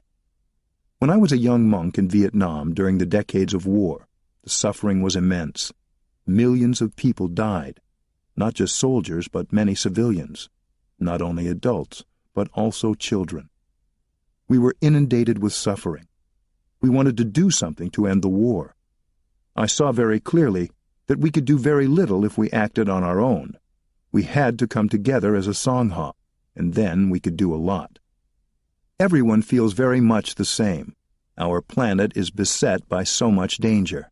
There's so much violence and suffering in the world. If you allow the plague of helplessness to overwhelm you, you'll go insane. You want to do something, first of all to survive, and then to help reduce the suffering. And we've seen, just as the Buddha saw, that if we don't have a Sangha, we can't do very much. So we come together, and we stick to the Sangha through thick and thin, because we know that there is no way out of this situation except with a Sangha. When we see the suffering of the world, we know that by comparison, the suffering inside us is hardly anything. That realization lessens our suffering right away. Getting in touch with the suffering of the world, we feel much less alone, and our own suffering feels smaller already. Coming together as a Sangha, we have a collective aspiration. There is a collective willingness, energy, and desire. That's the kind of energy that helps us realize how very much we can do together. I believe that the next Buddha will no longer be an individual. It will be a Sangha, because one Buddha is no longer enough. We have to be a Sangha. We can come together in a way that nourishes our joy as well as our sense of shared humanity. We feel joy in doing things together as a Sangha, smiling, singing, working together. During the time we're together, we develop our happiness, our purification, and our aspiration. As our aspiration becomes stronger and stronger, we can face many difficulties and take action together to help reduce the suffering in the world. We can get a lot of joy working together as a Sangha. That kind of joy will heal us and help heal the world. Without the joy of brotherhood and sisterhood, we cannot go very far. Loving kindness is nothing but brotherhood and sisterhood, understanding, and a nurturing love. It's not romantic love. Romantic love is not enough. It's short-lived. Brotherhood and sisterhood is a long-lasting love that can sustain us and help us realize our vow. We should get in touch with the awareness that without a Sangha, without being genuinely together, we cannot help transform the world's fear and suffering. We should learn how to breathe in and out to release our tension and embrace our painful feelings. When there is a feeling of fear, anger, or despair, we have to know how to take care of that feeling. When there is a conflict, we have to know how to practice deep listening, compassionate listening, and loving speech in order to restore communication. That is something we can learn only if we know how to practice. Our practice helps transform the suffering in ourselves, in our families, in our community, and in the world. But the practice will not be easy if there is no Sangha. Building your Sangha. The first thing we need to do is to look around and identify the elements of our Sangha. We have to start like the Buddha did. We mustn't wait for our next retreat or summer vacation. We need to join a Sangha or start building a Sangha right away at home. Then we can continue our practice. We can do walking, sitting, breathing, listening to the bell in mindfulness. Sangha building is a very important and noble work. Every one of us should think of doing this as soon as possible. Please build a Sangha, a true one, a community that can generate brotherhood and sisterhood, peace, and the energy of mindfulness. If there isn't an existing Sangha that is close enough or suitable for you, please start a Sangha in your home, in your town, and create a refuge for yourself, your children, your friends, and your family. Group energy is stronger than our individual energy by itself, and if you know how to borrow from it, you will be strong enough to hold your feelings and not be overwhelmed by suffering. When you throw a rock into the river, no matter how small it is, it will sink to the bottom. But if you have a boat, you can keep many rocks afloat. The same is true of a Sangha. If you are alone, you may sink into the river of suffering. But if you have a community of practice to help carry you, and you allow it to embrace your pain and sorrow, you will float. Many of us have benefited greatly from the collective energy of the Sangha.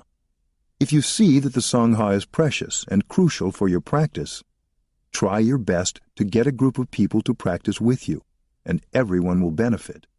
That is your lifeboat. When you practice well, you become a refuge for yourself and also for your loved ones. If you transform your family into a Sangha, other people can come and take refuge in your family. If you're able to bring a few families together, you set up a Sangha. And if the practice goes well in your group, it becomes a refuge for many other people. When we're in a Sangha, we're like a drop in a great river. We allow the Sangha to hold us and transport us, and our fear, pain, and suffering are recognized, embraced, and transformed. Practices for transforming fear. Releasing fear from body and feelings.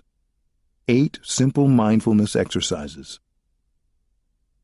Practicing mindful breathing helps us experience joy and peace. When we concentrate on our breath, we're not carried off by thoughts about the past or the future. We're free of all thinking. When we're lost in thought, we can't really be present. Descartes said, "I think, therefore I am." But most of the time the truth is more like, "I think, therefore I am not really here." When we bring our attention to our in-breath, we're not thinking about our in-breath. It's direct experience. We're living our in-breath. Our in-breath is not a thought, it's a reality. We are living the reality that is our in-breath. Breathing in, I enjoy my in-breath. When we breathe this way, in mindfulness, we can see many things. We can touch the miracle of life, because when we breathe mindfully, we realize that we're alive. To be alive is a fantastic thing. To be present in the here and now, breathing, is a miracle. To be alive is one of the greatest of miracles. Parents holding their newborn child know this. People on their deathbeds know it too. To be alive, breathing, taking steps on this planet is a wonderful thing. We don't need to drink some wine or host a dinner party to celebrate life. We can celebrate in every moment with our breathing and our steps. With mindfulness and concentration, we can get in touch and live every moment of our daily lives as a miracle. And we can do it right now, today. The energy of mindfulness can be generated anytime, anywhere. With mindful breathing, mindful walking, that energy brings us deeply in touch with the wonders of life. And that's what brings us happiness. Our practice is very concrete, very simple. When you breathe in and really pay attention to your in-breath, there will be a change right away. You are more there, and you touch more of reality. When you practice walking meditation, you walk so mindfully that you're able to be in touch with reality in a deeper way, and you begin to live your life more deeply. How closely you're in touch with reality depends on your way of breathing and looking. Here are some simple exercises of mindful breathing to use whenever fear arises. Exercises 1 through 4 are for taking care of the body. Exercises 5 through 8 are for taking care of the feelings. Exercise 1. The first exercise is extremely simple, but it brings great benefit. The insight that you are really here, alive. And you're not only this body, but also your environment. You're all of this. The practice is so simple, yet it can bring the miracles of joy and happiness. The first exercise is breathing in. I know this is an in-breath. Breathing out. I know this is an out-breath. We recognize the in-breath as an in-breath and the out-breath as an out-breath. It's easy. When we do that, we bring our attention to the in and out breath. We let go of our thinking. We let go of the past, of the future, of our projects. We are only with our breath, and we are free. Our in-breath becomes the sole object of our attention and awareness. We can enjoy just breathing. Exercise 2. The second exercise is breathing in. I follow my in-breath all the way from the beginning to the end. Breathing out. I follow my out-breath all the way from the beginning to the end. The in-breath may last 2 seconds, 5 seconds, or more. You follow the entire in-breath from the very beginning to the very end, without any interruption, and you enjoy the whole journey, the whole length of the breath. In that way, your concentration becomes stronger and stronger. That's how we train ourselves in concentration. Mindfulness carries within it the energy of concentration, and with concentration, conditions are ripe for insight to manifest at any moment. So the first exercise is the identification of the in-breath and the out-breath. The second exercise involves staying with the in-breath and the out-breath for their whole length. Exercise 3. The third exercise is breathing in. I'm aware of my whole body. Breathing out. I'm aware of my whole body. During the length of the in-breath, you get in touch with your physical body, and your body becomes the object of your mindfulness. That means bringing the mind back to the body. There's a reunification, a reunion of the body and the mind, so that you are truly present, body and mind together. Oneness of body and mind is the object of the third exercise. Breathing in, I'm aware of my whole body. This is an act of reconciliation between the mind and the body. Perhaps you've abandoned and neglected your body for some time. You may not have taken good care of your body in the way you eat or the way you work. So this is a moment when you bring your awareness back to your body and care for and reconcile with your body. Breathing in, I'm aware of my whole body. And we know very well that breathing like this, you're really here, you're really alive, and you have something to offer to other people. You're here for yourself, and you're here for others. Exercise 4. We should apply this practice in our daily lives. Being with your body, you can see what's going on in the body. You may recognize that there's tension or pain in the body. Perhaps the pain is chronic, because you've allowed it to go on like that for a long time. You've allowed the tension and pain to accumulate in the body. Now, as you return to the body, you can do something to release the tension and reduce the pain. That's why the Buddha offered us the fourth exercise. Breathing in, I am aware of some tension and pain in my body. Breathing out, I calm and release the tension and pain in my body. The third exercise is recognizing the existence of the body, and the fourth exercise is releasing tension, allowing the tension to flow out of the body. Breathing in, I'm aware of my whole body. Breathing out, I'm aware of my whole body. Breathing in, I am aware of some tension and pain in my body. Breathing out, I calm and release the tension and pain in my body. When tension is released, pain is reduced. So with the first 4 exercises, we learn to handle our breathing and our body, to take care of our body. I am not just my thoughts and projects. I have a body. I want to take good care of my body and handle it well. The breath is part of my body. And since everything is connected, we're already starting to get in touch with feelings, because when we get in touch with our body, we recognize the tension, the pain. Tension produces an unpleasant sensation, an unpleasant feeling. Pain is also an unpleasant feeling. Because of that, we practice letting go. We release the tension so that we can feel better and reduce the pain in the body.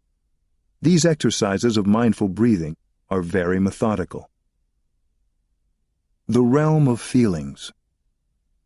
In the next 4 exercises, we move fully into the realm of feelings. The 5th exercise consists of bringing forth a pleasant feeling, a feeling of joy. When we practice mindfulness, we should be capable of generating a feeling of joy, a feeling of happiness. In Buddhism, we often speak of how we can take care of suffering, but we also speak of joy. A practitioner should know how to take care of happiness as well as suffering. The 5th and the 6th exercises are for bringing forth joy and happiness. The 7th exercise is for taking care of pain and suffering. There is a reason these exercises speak about happiness first and suffering after.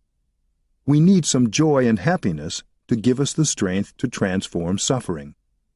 Breathing in, I recognize a pleasant feeling. Traditionally, we say that there are 3 kinds of feelings: pleasant feelings, unpleasant feelings, and neutral feelings.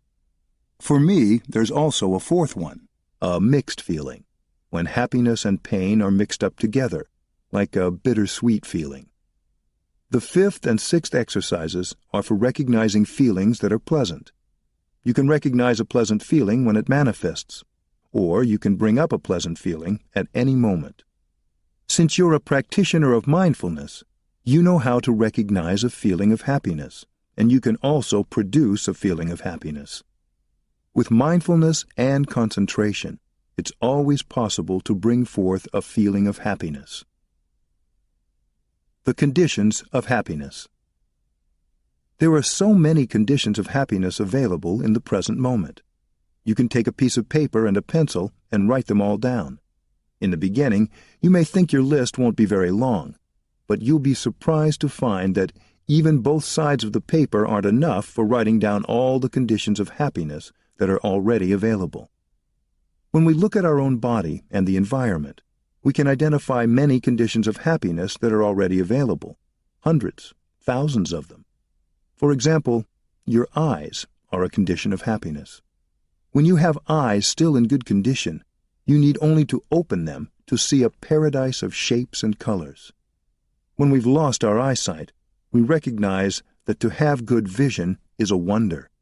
So your good eyesight is already a condition of happiness. Thanks to your eyes being in good condition, this whole paradise is available to you. If you touch this condition with awareness, happiness naturally arises. There are innumerable other wonders just like that in your life. For example, there is your heart. Breathing in, I'm aware of my heart. With mindfulness, you recognize the presence of your heart. Breathing in, I know my heart is there, and I'm very happy. To have a heart that functions normally is a great happiness. When you've worked a long shift, you may have a chance to take a rest, but your heart never stops working. It's beating for you 24 hours a day. Your heart is healthy and working for you. That's a wonderful thing. There are those among us who don't have such a heart, who are always afraid of having a heart attack or some other emergency. There's nothing in the world they want more than to have a normal heart just like the one you have. So you breathe and recognize the presence of your heart, and you are touching another condition of happiness. Breathing in, I'm aware of my heart. Breathing out, I smile to my heart with a lot of gratitude. You're touching another condition of happiness. You can touch hundreds of conditions of happiness right there in your own body and mind, as well as around you. With mindfulness and concentration, it's always possible to bring forth a feeling of happiness. All we have to do is to come back to ourselves so we can recognize the conditions of happiness that are available, and then happiness comes right away. Someone who practices mindfulness can always generate a feeling of happiness anytime, any place. If you're capable of producing a feeling of joy, a feeling of happiness, then you'll also be able to handle painful feelings. A person who doesn't practice doesn't know how to deal with painful feelings or strong emotions. But for those of us who are practitioners, when a painful feeling or a strong emotion comes up, We're not victims. We know what to do. When a feeling of happiness or suffering comes up, we just recognize the feeling as it is. Even with a pleasant feeling, we just recognize it. We don't need to grasp it or cling to it. We just practice mere recognition of what is happening, that is, a pleasant feeling. We don't try to grab on to the pleasant sensation, and we don't try to push it away. We just acknowledge its existence. When a painful feeling comes, we do the same thing. We don't need to grab on to, fight, or repress the unpleasant feeling. We simply recognize its presence. We stay free, even when we have a painful feeling. A feeling is just a feeling, and you are much more than that feeling. We shouldn't let ourselves be carried away by a feeling, even a pleasant one, much less an unpleasant one. We just practice recognition of the feeling. Recognizing joy and happiness. The fifth exercise is to recognize a feeling of joy. Breathing in, I feel joy. Breathing out, I know joy is there. And the sixth is to recognize a feeling of happiness. Breathing in, I feel happy. Breathing out, I know happiness is there.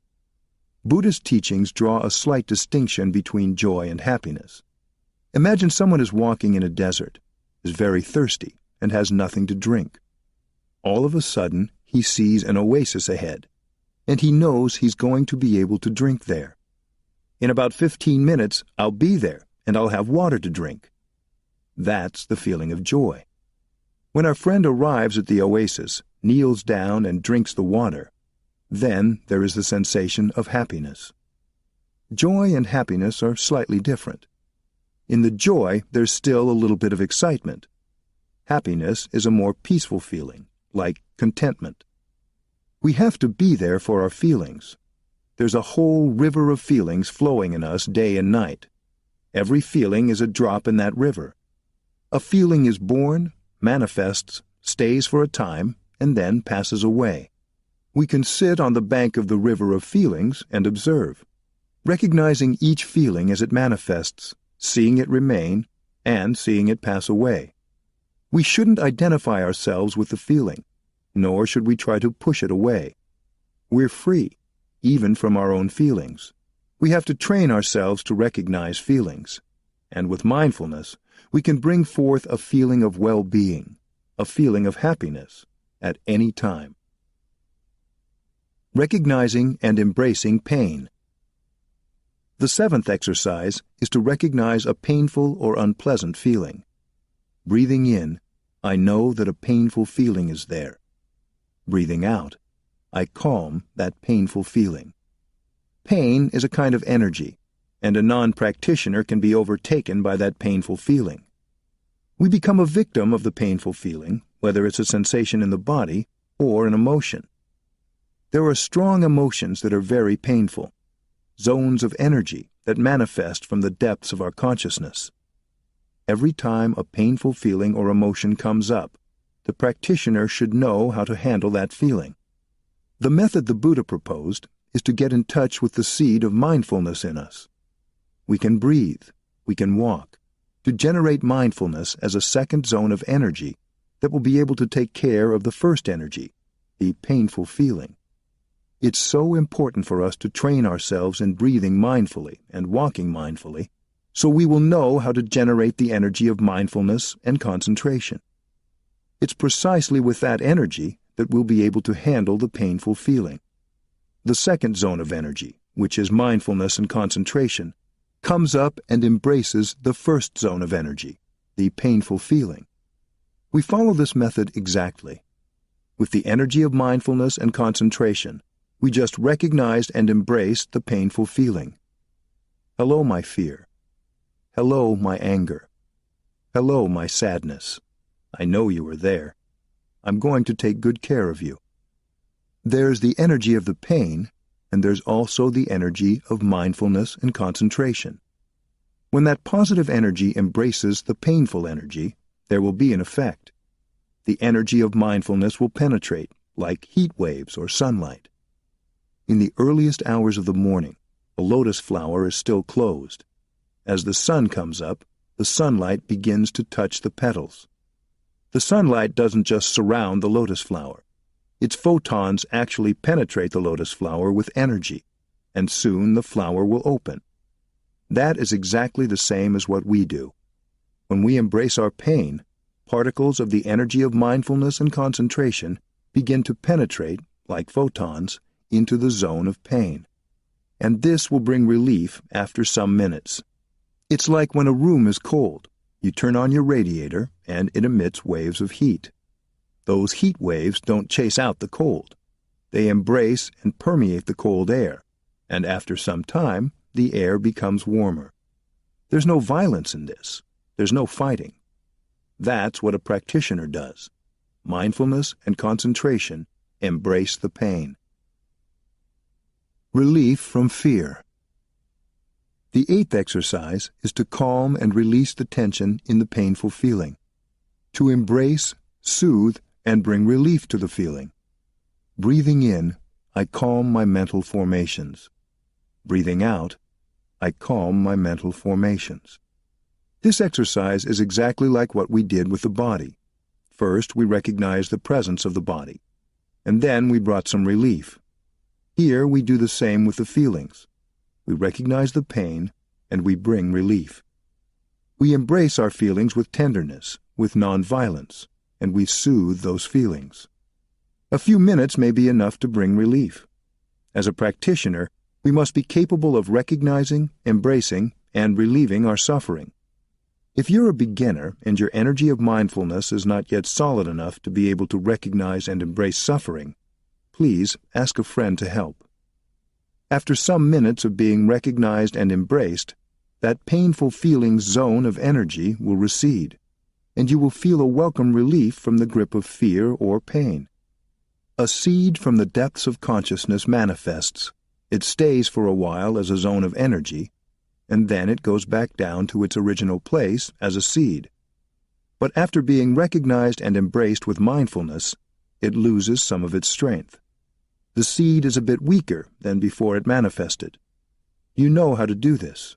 You know very well how to take care of your pain. Every time the pain manifests, we have to let it manifest. We should not push it down. We shouldn't try to suppress it. We have to let it come and take good care of it.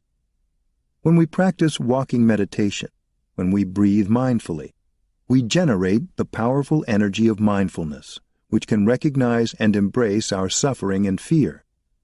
After doing that for a time, you will see that the fear goes back down to its former place as a seed, and you'll understand that the next time it manifests, you will be able to do exactly the same thing. Your chronic fear and anxiety will be genuinely reduced. The more we practice, the more we are gentle with our fear and are able to embrace it, the more the fear goes away. It is possible to live a life in the present moment completely without fear. Without fear, we are able to see more clearly our connections to others. Without fear, we have more room for understanding and compassion. Without fear, we are truly free. Transforming the roots of fear in the mind. 8 breathing exercises. These 8 exercises continue the first 8 exercises. They can help us understand our mind and let go of illusions, so that we can touch the true nature of reality and attain fearlessness. The realm of the mind. The first exercise is to be aware of our minds and recognize the state of our minds, just as the third exercise is awareness of the body, and the 7th is awareness of the feelings. Breathing in, I am aware of my mind. Breathing out, I am aware of my mind. There's a river of mind in which every thought is a drop of water. We sit on the bank of the river and observe the manifestation and fading of each thought. We can simply recognize them as they arise, as they stay for some time, as they go away. We don't need to grasp or fight or push them away. When fear is there, we say, breathing in, I know the mental formation of fear is in me.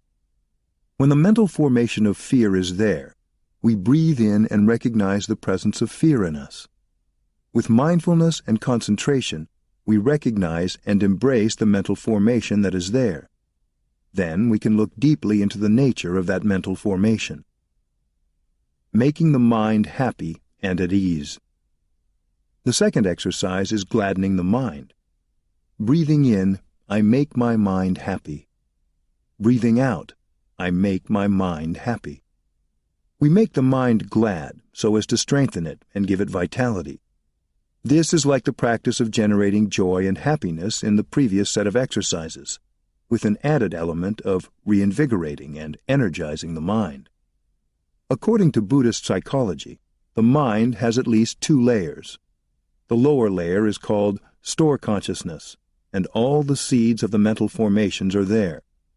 When a seed is touched or watered, it manifests in mind consciousness as a mental formation.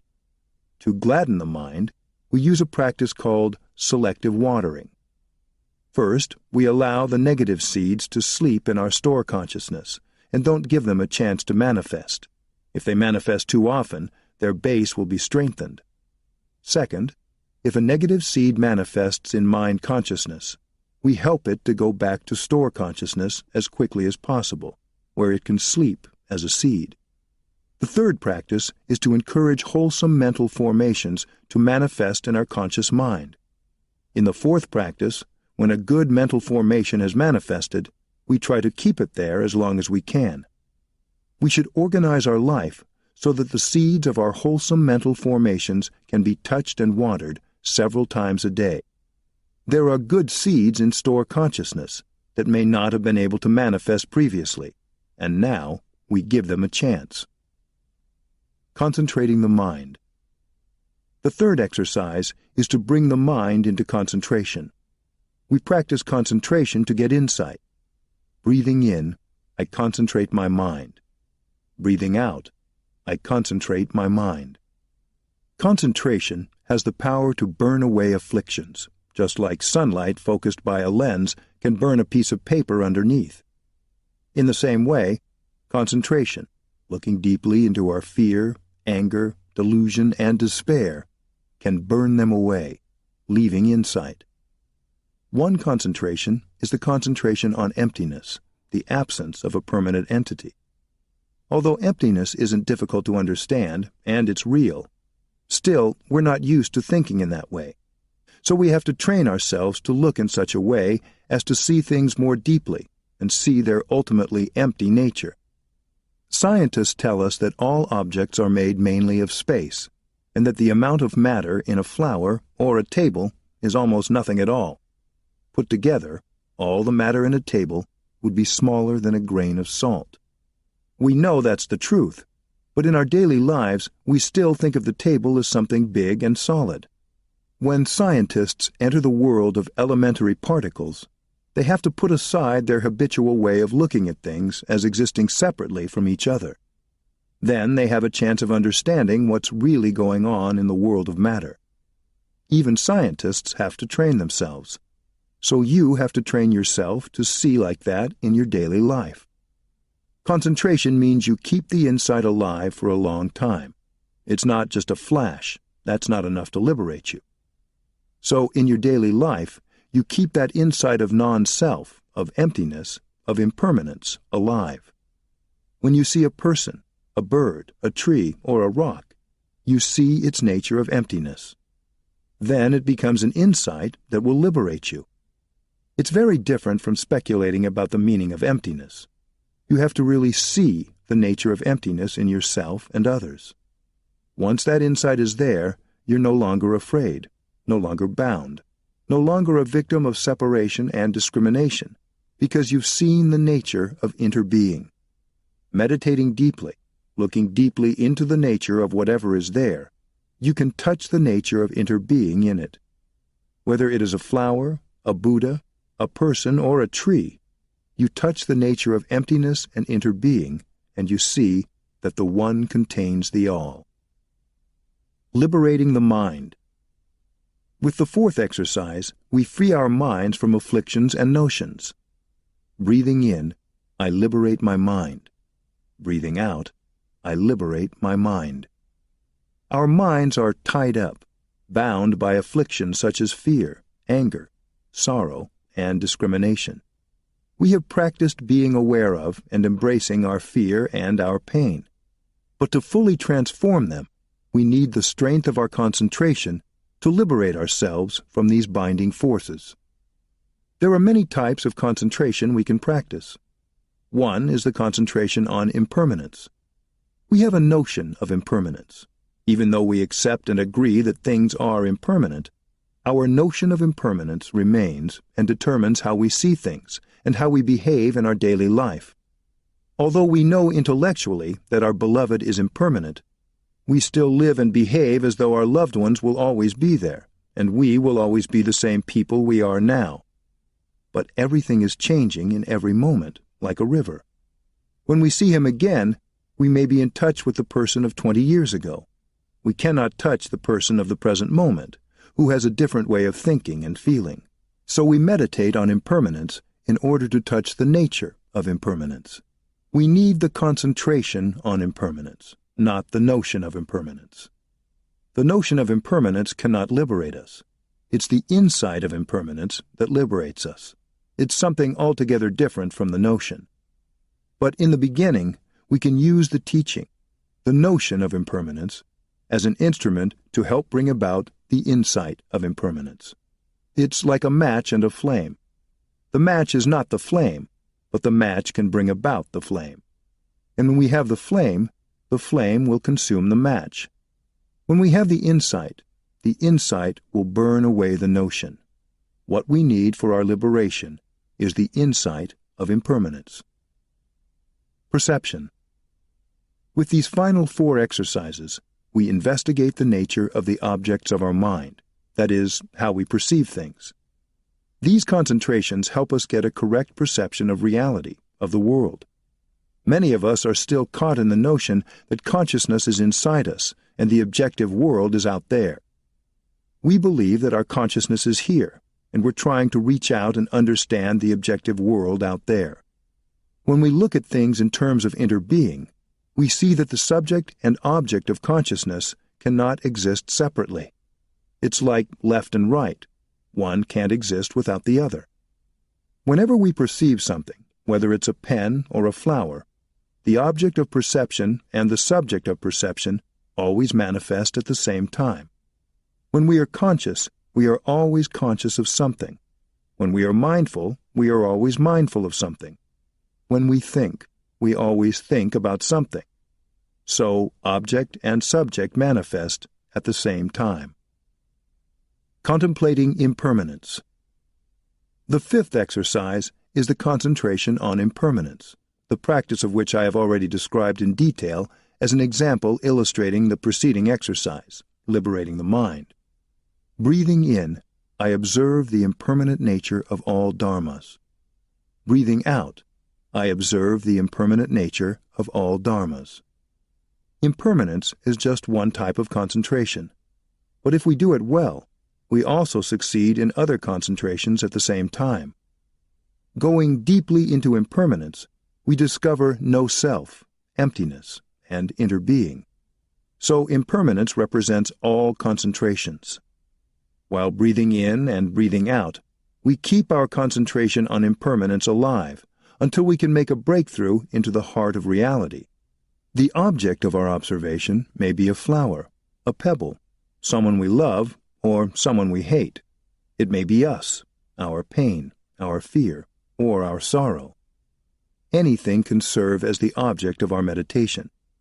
Our intention is to touch the nature of impermanence in it. Letting go of craving. The 6th exercise involves contemplating non-desire, non-craving. Breathing in, I observe the disappearance of desire. Breathing out, I observe the disappearance of desire. There is another consciousness that is between store consciousness and the upper layer of the mind, called manas. Manas is born from store and serves as the base of mind consciousness. Manas contains a lot of delusion and therefore has the tendency to grasp. It is the part of our mind that is always seeking pleasure and ignoring the dangers of pleasure-seeking. It is manas that carries our original fear and desire. The contemplation of impermanence can help us transform the delusion in manas so it becomes wisdom. We look deeply into the object of our craving to see its true nature. The object of our craving may be something or someone who has the capacity to destroy our body and our mind. Looking deeply into what we desire and what we consume is a critical practice. What we bring into our body and mind every day may be feeding our grasping, fear, and violence. Nirvana. Breathing in, I observe cessation. Breathing out, I observe cessation. In the seventh exercise, we observe cessation, nirvana, the extinction of all notions, so that we can touch reality as it truly is. Then we touch our interbeing nature, and know we are part of the whole cosmos. The nature of reality transcends all notions and ideas, including the notions of birth and death, being and non-being, coming and going. Contemplating impermanence, no self, emptiness, no birth and no death, can lead to liberation. The notions of birth and death can be a source of fear, anguish, and anxiety. Seeing the no birth, no death nature of reality, we free ourselves of anxiety and fear. Letting go. Breathing in, I observe letting go. Breathing out, I observe letting go. This exercise helps us look deeply at giving up craving, hatred, and fear.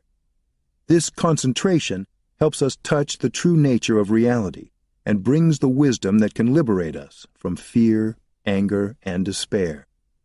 We let go of our wrong perceptions of reality so as to be free. Nirvana literally means cooling, the putting out of flames. In Buddhism, it refers to extinction of the afflictions brought about by our wrong perceptions. Nirvana isn't a place to go or something belonging to the future. Nirvana is the true nature of reality, things as they are. Nirvana is available in the here and now. You are already in nirvana. You are nirvana, just as the wave is already the water. Our true nature is no beginning, no end, no birth, no death. If we know how to touch our true nature, there's no more fear, no anger, no despair. Our true nature is nirvana, so if someone close to you has just passed away, be sure to look for her in her new manifestation. It is impossible for her to die. She is continued in many ways. Using the eyes of wisdom, you can recognize her around you and inside you, and you can continue to talk to her. Darling, I know you are still there in your new form. It's impossible for you to die. The eighth exercise helps us release our illusions and be in touch with the true nature of reality. This gives us freedom and relief and brings us a lot of happiness. We need to continue learning, practicing, and discussing so our understanding continues to grow. Dwelling in the present moment, you'll find that you become very interested in investigating all of life, and you can discover many wonderful things, many wonderful ways to practice. This doesn't mean you get lost in your thinking. It means you observe reality as it is and discover its true nature. We live in fear of many things, of our past, of death, of losing our self or identity. These 8 exercises, together with the first 8 breathing exercises, bring us the insight that enables us to touch the ultimate dimension of reality and free ourselves from fear. When we are able to share our way of being and our insight with others, we offer them the greatest gift there is, the gift of non-fear. Deep relaxation for transforming fear and stress. Fear can accumulate in our body, causing stress and tension. Rest is a precondition for healing. When animals in the forest get wounded, they find a place to lie down, and they rest completely for many days. They don't think about food or anything else. They just rest, and they are able to heal themselves quite naturally. When we humans become fearful and overwhelmed with stress, we may go to the pharmacy and get drugs, But we rarely have the wisdom to stop our running around. We don't know how to help ourselves.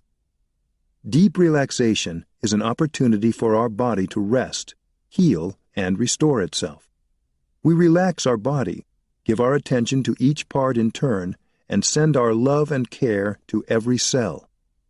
Deep relaxation of the body should be done at least once a day. It may last for 20 minutes or longer. You can do it in bed, at night, or in the morning. You can also do it whenever it's convenient, in the living room or anywhere you have space where you can lie down and not be disturbed. It's also possible to practice deep relaxation in a sitting position, for example at your office desk. If your fear and anxiety keep you up at night, deep relaxation can help. Lying awake, you can enjoy the practice of total relaxation and follow your breathing in and out. Sometimes it can help you get some sleep. But even if you don't sleep, it will still nourish you and allow you to rest. It's very important to allow yourself to rest, and this relaxation practice can be even more deeply restful than sleep if our sleep tends to be filled with nightmares or other intense dreams. When we do deep relaxation in a group, one person guides the exercise using the following cues or some variation of them. When you do deep relaxation on your own, you may like to try doing it as you read or listen to a recording. Deep relaxation exercise. Lie down on your back with your arms at your sides. Make yourself comfortable. Allow your body to relax. Be aware of the floor beneath you and of the contact of your body with the floor. The listener may pause here to breathe. Allow your body to sink into the floor. Breathe. Become aware of your breathing, in and out. Be aware of your abdomen rising and falling as you breathe in and out. Breathe. Rising, falling. Rising, falling. Breathe. Breathing in, bring your awareness to your eyes. Breathing out, allow your eyes to relax. Allow your eyes to sink back into your head. Let go of the tension in all the tiny muscles around your eyes. Our eyes allow us to see a paradise of shapes and colors. Allow your eyes now to rest. Send love and gratitude to your eyes. Breathe. You may say to yourself, breathing in, I am aware of my eyes. Breathing out, I smile to my eyes. Breathing in, bring your awareness to your mouth. Breathing out, allow your mouth to relax. Release the tension around your mouth. Your lips are the petals of a flower. Let a gentle smile bloom on your lips. Smiling releases the tension in the dozens of muscles in your face. Feel the tension release in your cheeks, your jaw, your throat. Breathe. Breathing in, bring your awareness to your shoulders. Breathing out, allow your shoulders to relax. Let them sink into the floor. Let all the accumulated tension flow into the floor. You carry so much on your shoulders. Now let them relax as you care for your shoulders. Breathe. Breathing in, become aware of your arms. Breathing out, relax your arms. Let your arms sink into the floor. Your upper arms, your elbows, your lower arms, your wrists, hands, fingers, all the tiny muscles. Move your fingers a little if you need to help the muscles relax. Breathe. Breathing in, bring your awareness to your heart. Breathing out, allow your heart to relax. Breathe. You may have neglected your heart for a long time in the way you work, eat, and manage anxiety and stress. Breathe. Your heart beats for you night and day. Embrace your heart with mindfulness and tenderness, reconciling and taking care of your heart.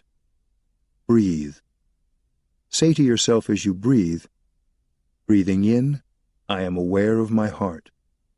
Breathing out, I smile to my heart. Breathing in, bring your awareness to your legs. Breathing out, allow your legs to relax. Release all the tension in your legs, your thighs, your knees, your calves, your ankles, your feet, your toes, all the tiny muscles in your toes. You may want to move your toes a little to help them relax. Send your love and care to your toes. Breathe. Breathing in, breathing out. Your whole body feels light, like duckweed floating on the water. You have nowhere to go, nothing to do. You are as free as the cloud floating in the sky. Breathe. Bring your awareness back to your breathing, to your abdomen rising and falling. Breathe. Following your breathing, become aware of your arms and legs. You may want to move them a little and stretch. Breathe. If you are doing the practice before sleep, just continue to follow your breathing, breathing in and breathing out. If you are doing the practice as a break during the day, when you feel ready, slowly sit up. Breathe. When you are ready, slowly stand up. Take a moment and be aware of your breath as you stand there, before continuing on to your next activity.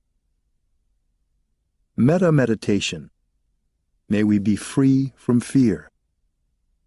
When we are in the grips of fear, we close down and can't be compassionate or generous. To love others, we first have to be loving and gentle with ourselves.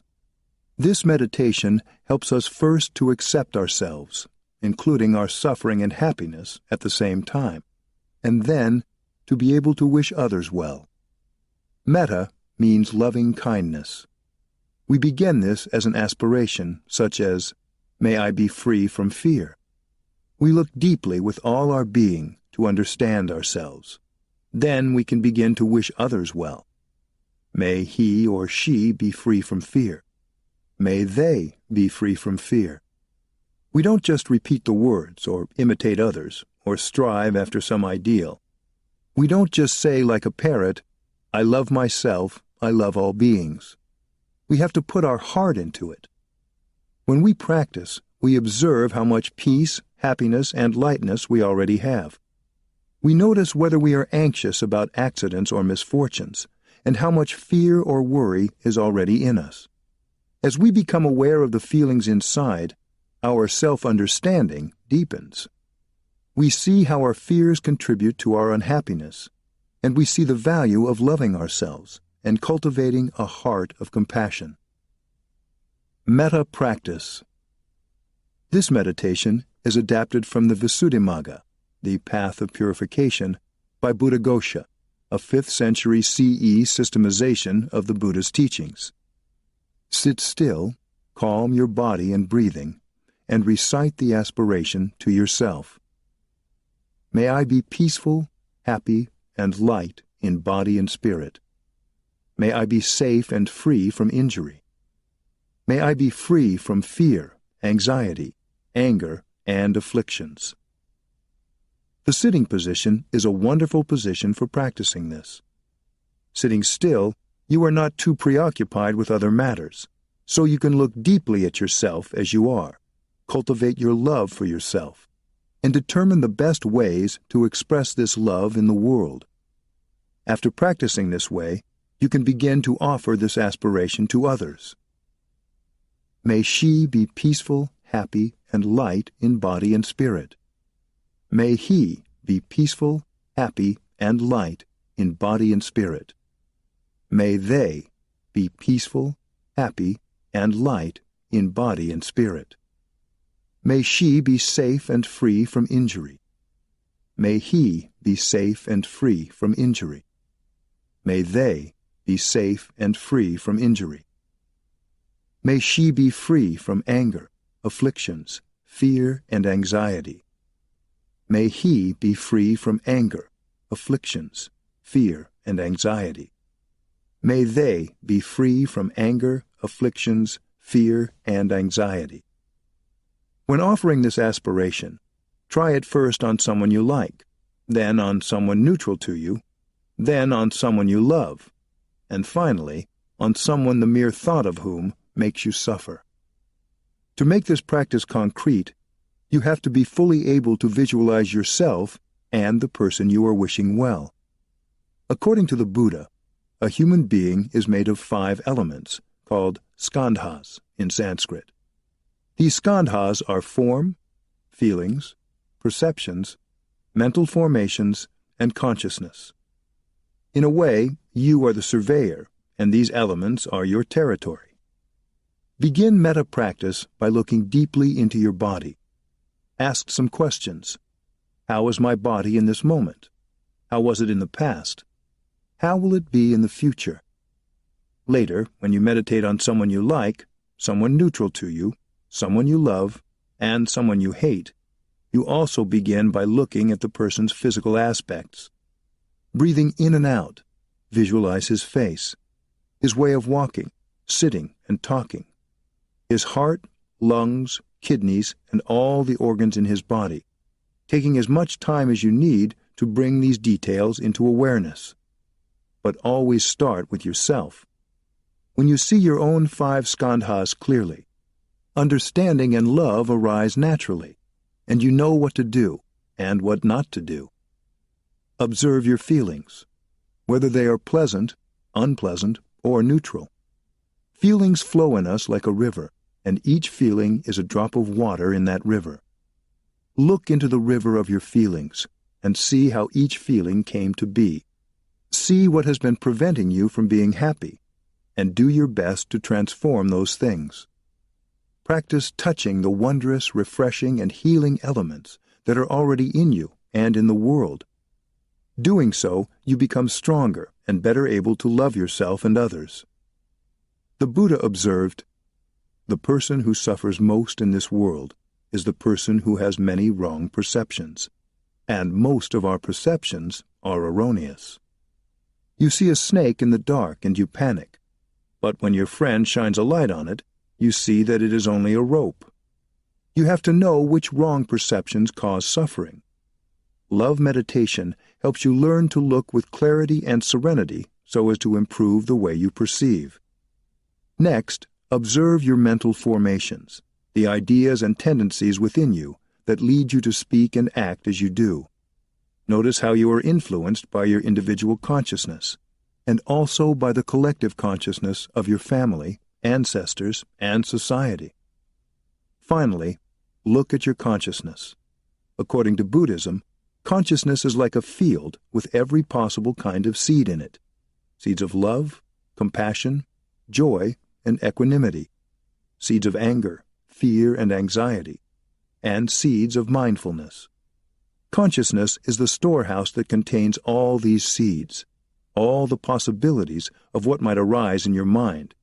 Metta meditation can bring the seeds of peace, joy, and love up into your conscious mind as zones of energy and transform the seeds of fear.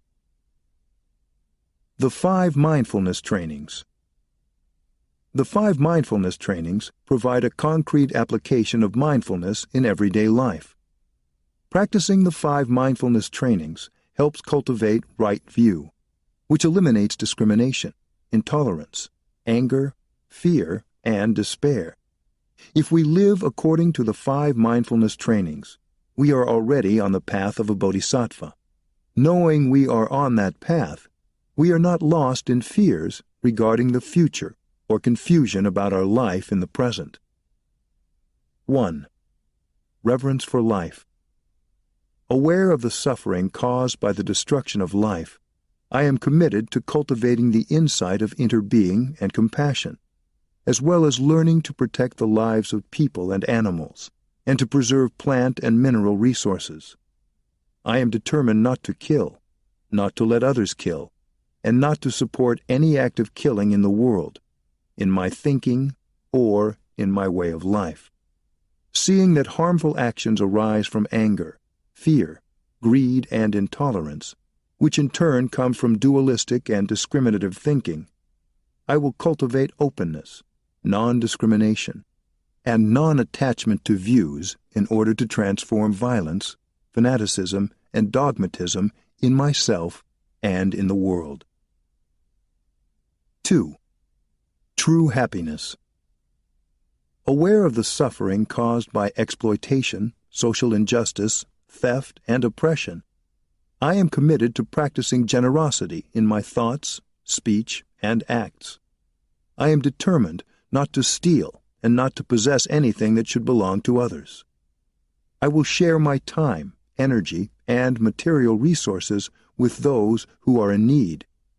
I will practice looking deeply to see that the happiness and suffering of others are not separate from my own, that true happiness is not possible without understanding and compassion, and that running after wealth, fame, power, and sensual pleasures can bring much suffering and despair. I am aware that happiness depends on my mental attitude and not on external conditions, and that I can live happily in the present moment simply by remembering that I already have more than enough to be happy. I am committed to establishing a livelihood that will help reduce the suffering of living beings on Earth and reverse the progress of global warming. 3. True love. Aware of the suffering caused by sexual misconduct, I am committed to cultivating responsibility and learning ways to protect the safety and integrity of individuals, couples, families, and society. Knowing that sexual desire is not love, and that sexual activity motivated by craving always harms myself as well as others, I am determined not to engage in sexual relations without true love and a deep long-term commitment established in the presence of family and friends. I will do everything in my power to protect children from sexual abuse and to prevent couples and families from being harmed by sexual misconduct. Seeing that body and mind are one, I am committed to learning appropriate ways to take care of my sexual energy and to cultivate kindness, compassion, joy, patience, inclusiveness, and all elements of true love for my greater happiness and the greater happiness of others. Practicing true love, we know that we will continue beautifully into the future. 4. Loving speech and deep listening. Aware of the suffering caused by unmindful speech and failure to listen, I am committed to cultivating loving speech and compassionate listening, to relieve suffering and promote reconciliation and peace in myself and among other people, ethnic and religious groups, and nations. Knowing that words can create happiness or suffering, I am committed to speaking truthfully, using words that inspire confidence, joy, and hope. I am determined not to speak when anger manifests in me.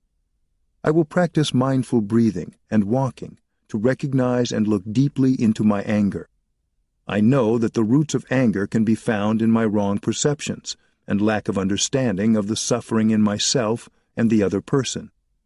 I will speak and listen in such a way as to help myself and the other person to transform suffering and see the way out of difficult situations. I am determined not to spread news that I do not know to be certain, and not to utter words that can cause division or discord. I will practice diligently, with joy and skillfulness, so as to nourish my capacity for understanding, love, and inclusiveness, gradually transforming the anger, violence, and fear that lie deep in my consciousness. 5. Nourishment and healing. Aware of the suffering caused by unmindful consumption, I am committed to cultivating good health, both physical and mental, for myself, my family, and my society by practicing mindful eating, drinking, and consuming. I will practice looking deeply into how I consume. I will be aware of what I eat, what I consume through my senses, and what intentions and mental states I cultivate in my consciousness. I am determined not to gamble or to indulge in alcohol, drugs, or any other products that contain toxins, including harmful websites, electronic games, TV programs, films, magazines, books, and conversations. I will practice coming back to the present moment, to be in touch with the refreshing, healing, and nourishing elements in me and around me, neither letting regrets and sorrow drag me back into the past, nor letting anxieties, fear, or craving distract me from the present moment. I am determined not to try to cover up loneliness, anxiety, or other suffering by losing myself in consumption. I will contemplate interbeing and consume in a way that preserves peace, joy, and well-being in my body and consciousness, and in the collective body and consciousness of my family, my society, and the earth. The 5 awarenesses. The 5 awarenesses allow you to practice mindfulness with someone you love. Reciting these awarenesses together can help strengthen your support for each other in difficult times. They can be a wonderful part of a wedding ceremony, but they can also be used in any relationship where you want to support each other in the practice. The 5 awarenesses can help any loving relationship become stronger and longer lasting. 1. We are aware that all generations of our ancestors and all future generations are present in us. 2. We are aware of the expectations that our ancestors, our children, and their children have of us. 3. We are aware that our joy, peace, freedom, and harmony are the joy, peace, freedom, and harmony of our ancestors, our children, and their children. 4. We are aware that understanding is the foundation of love. 5.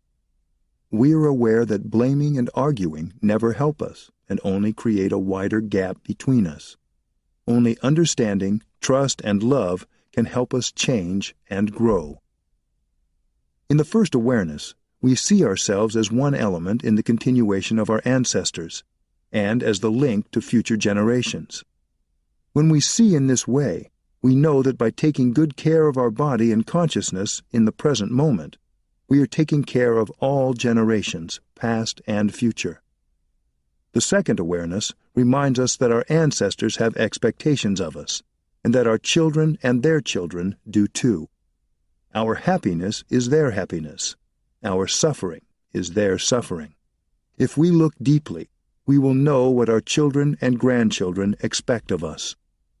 The third awareness tells us that joy, peace, freedom, and harmony are not individual matters. We have to live in ways that allow our ancestors within to be liberated, so as to liberate ourselves.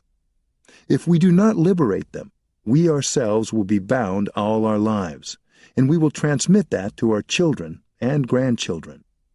Now is the time to liberate our parents and ancestors within.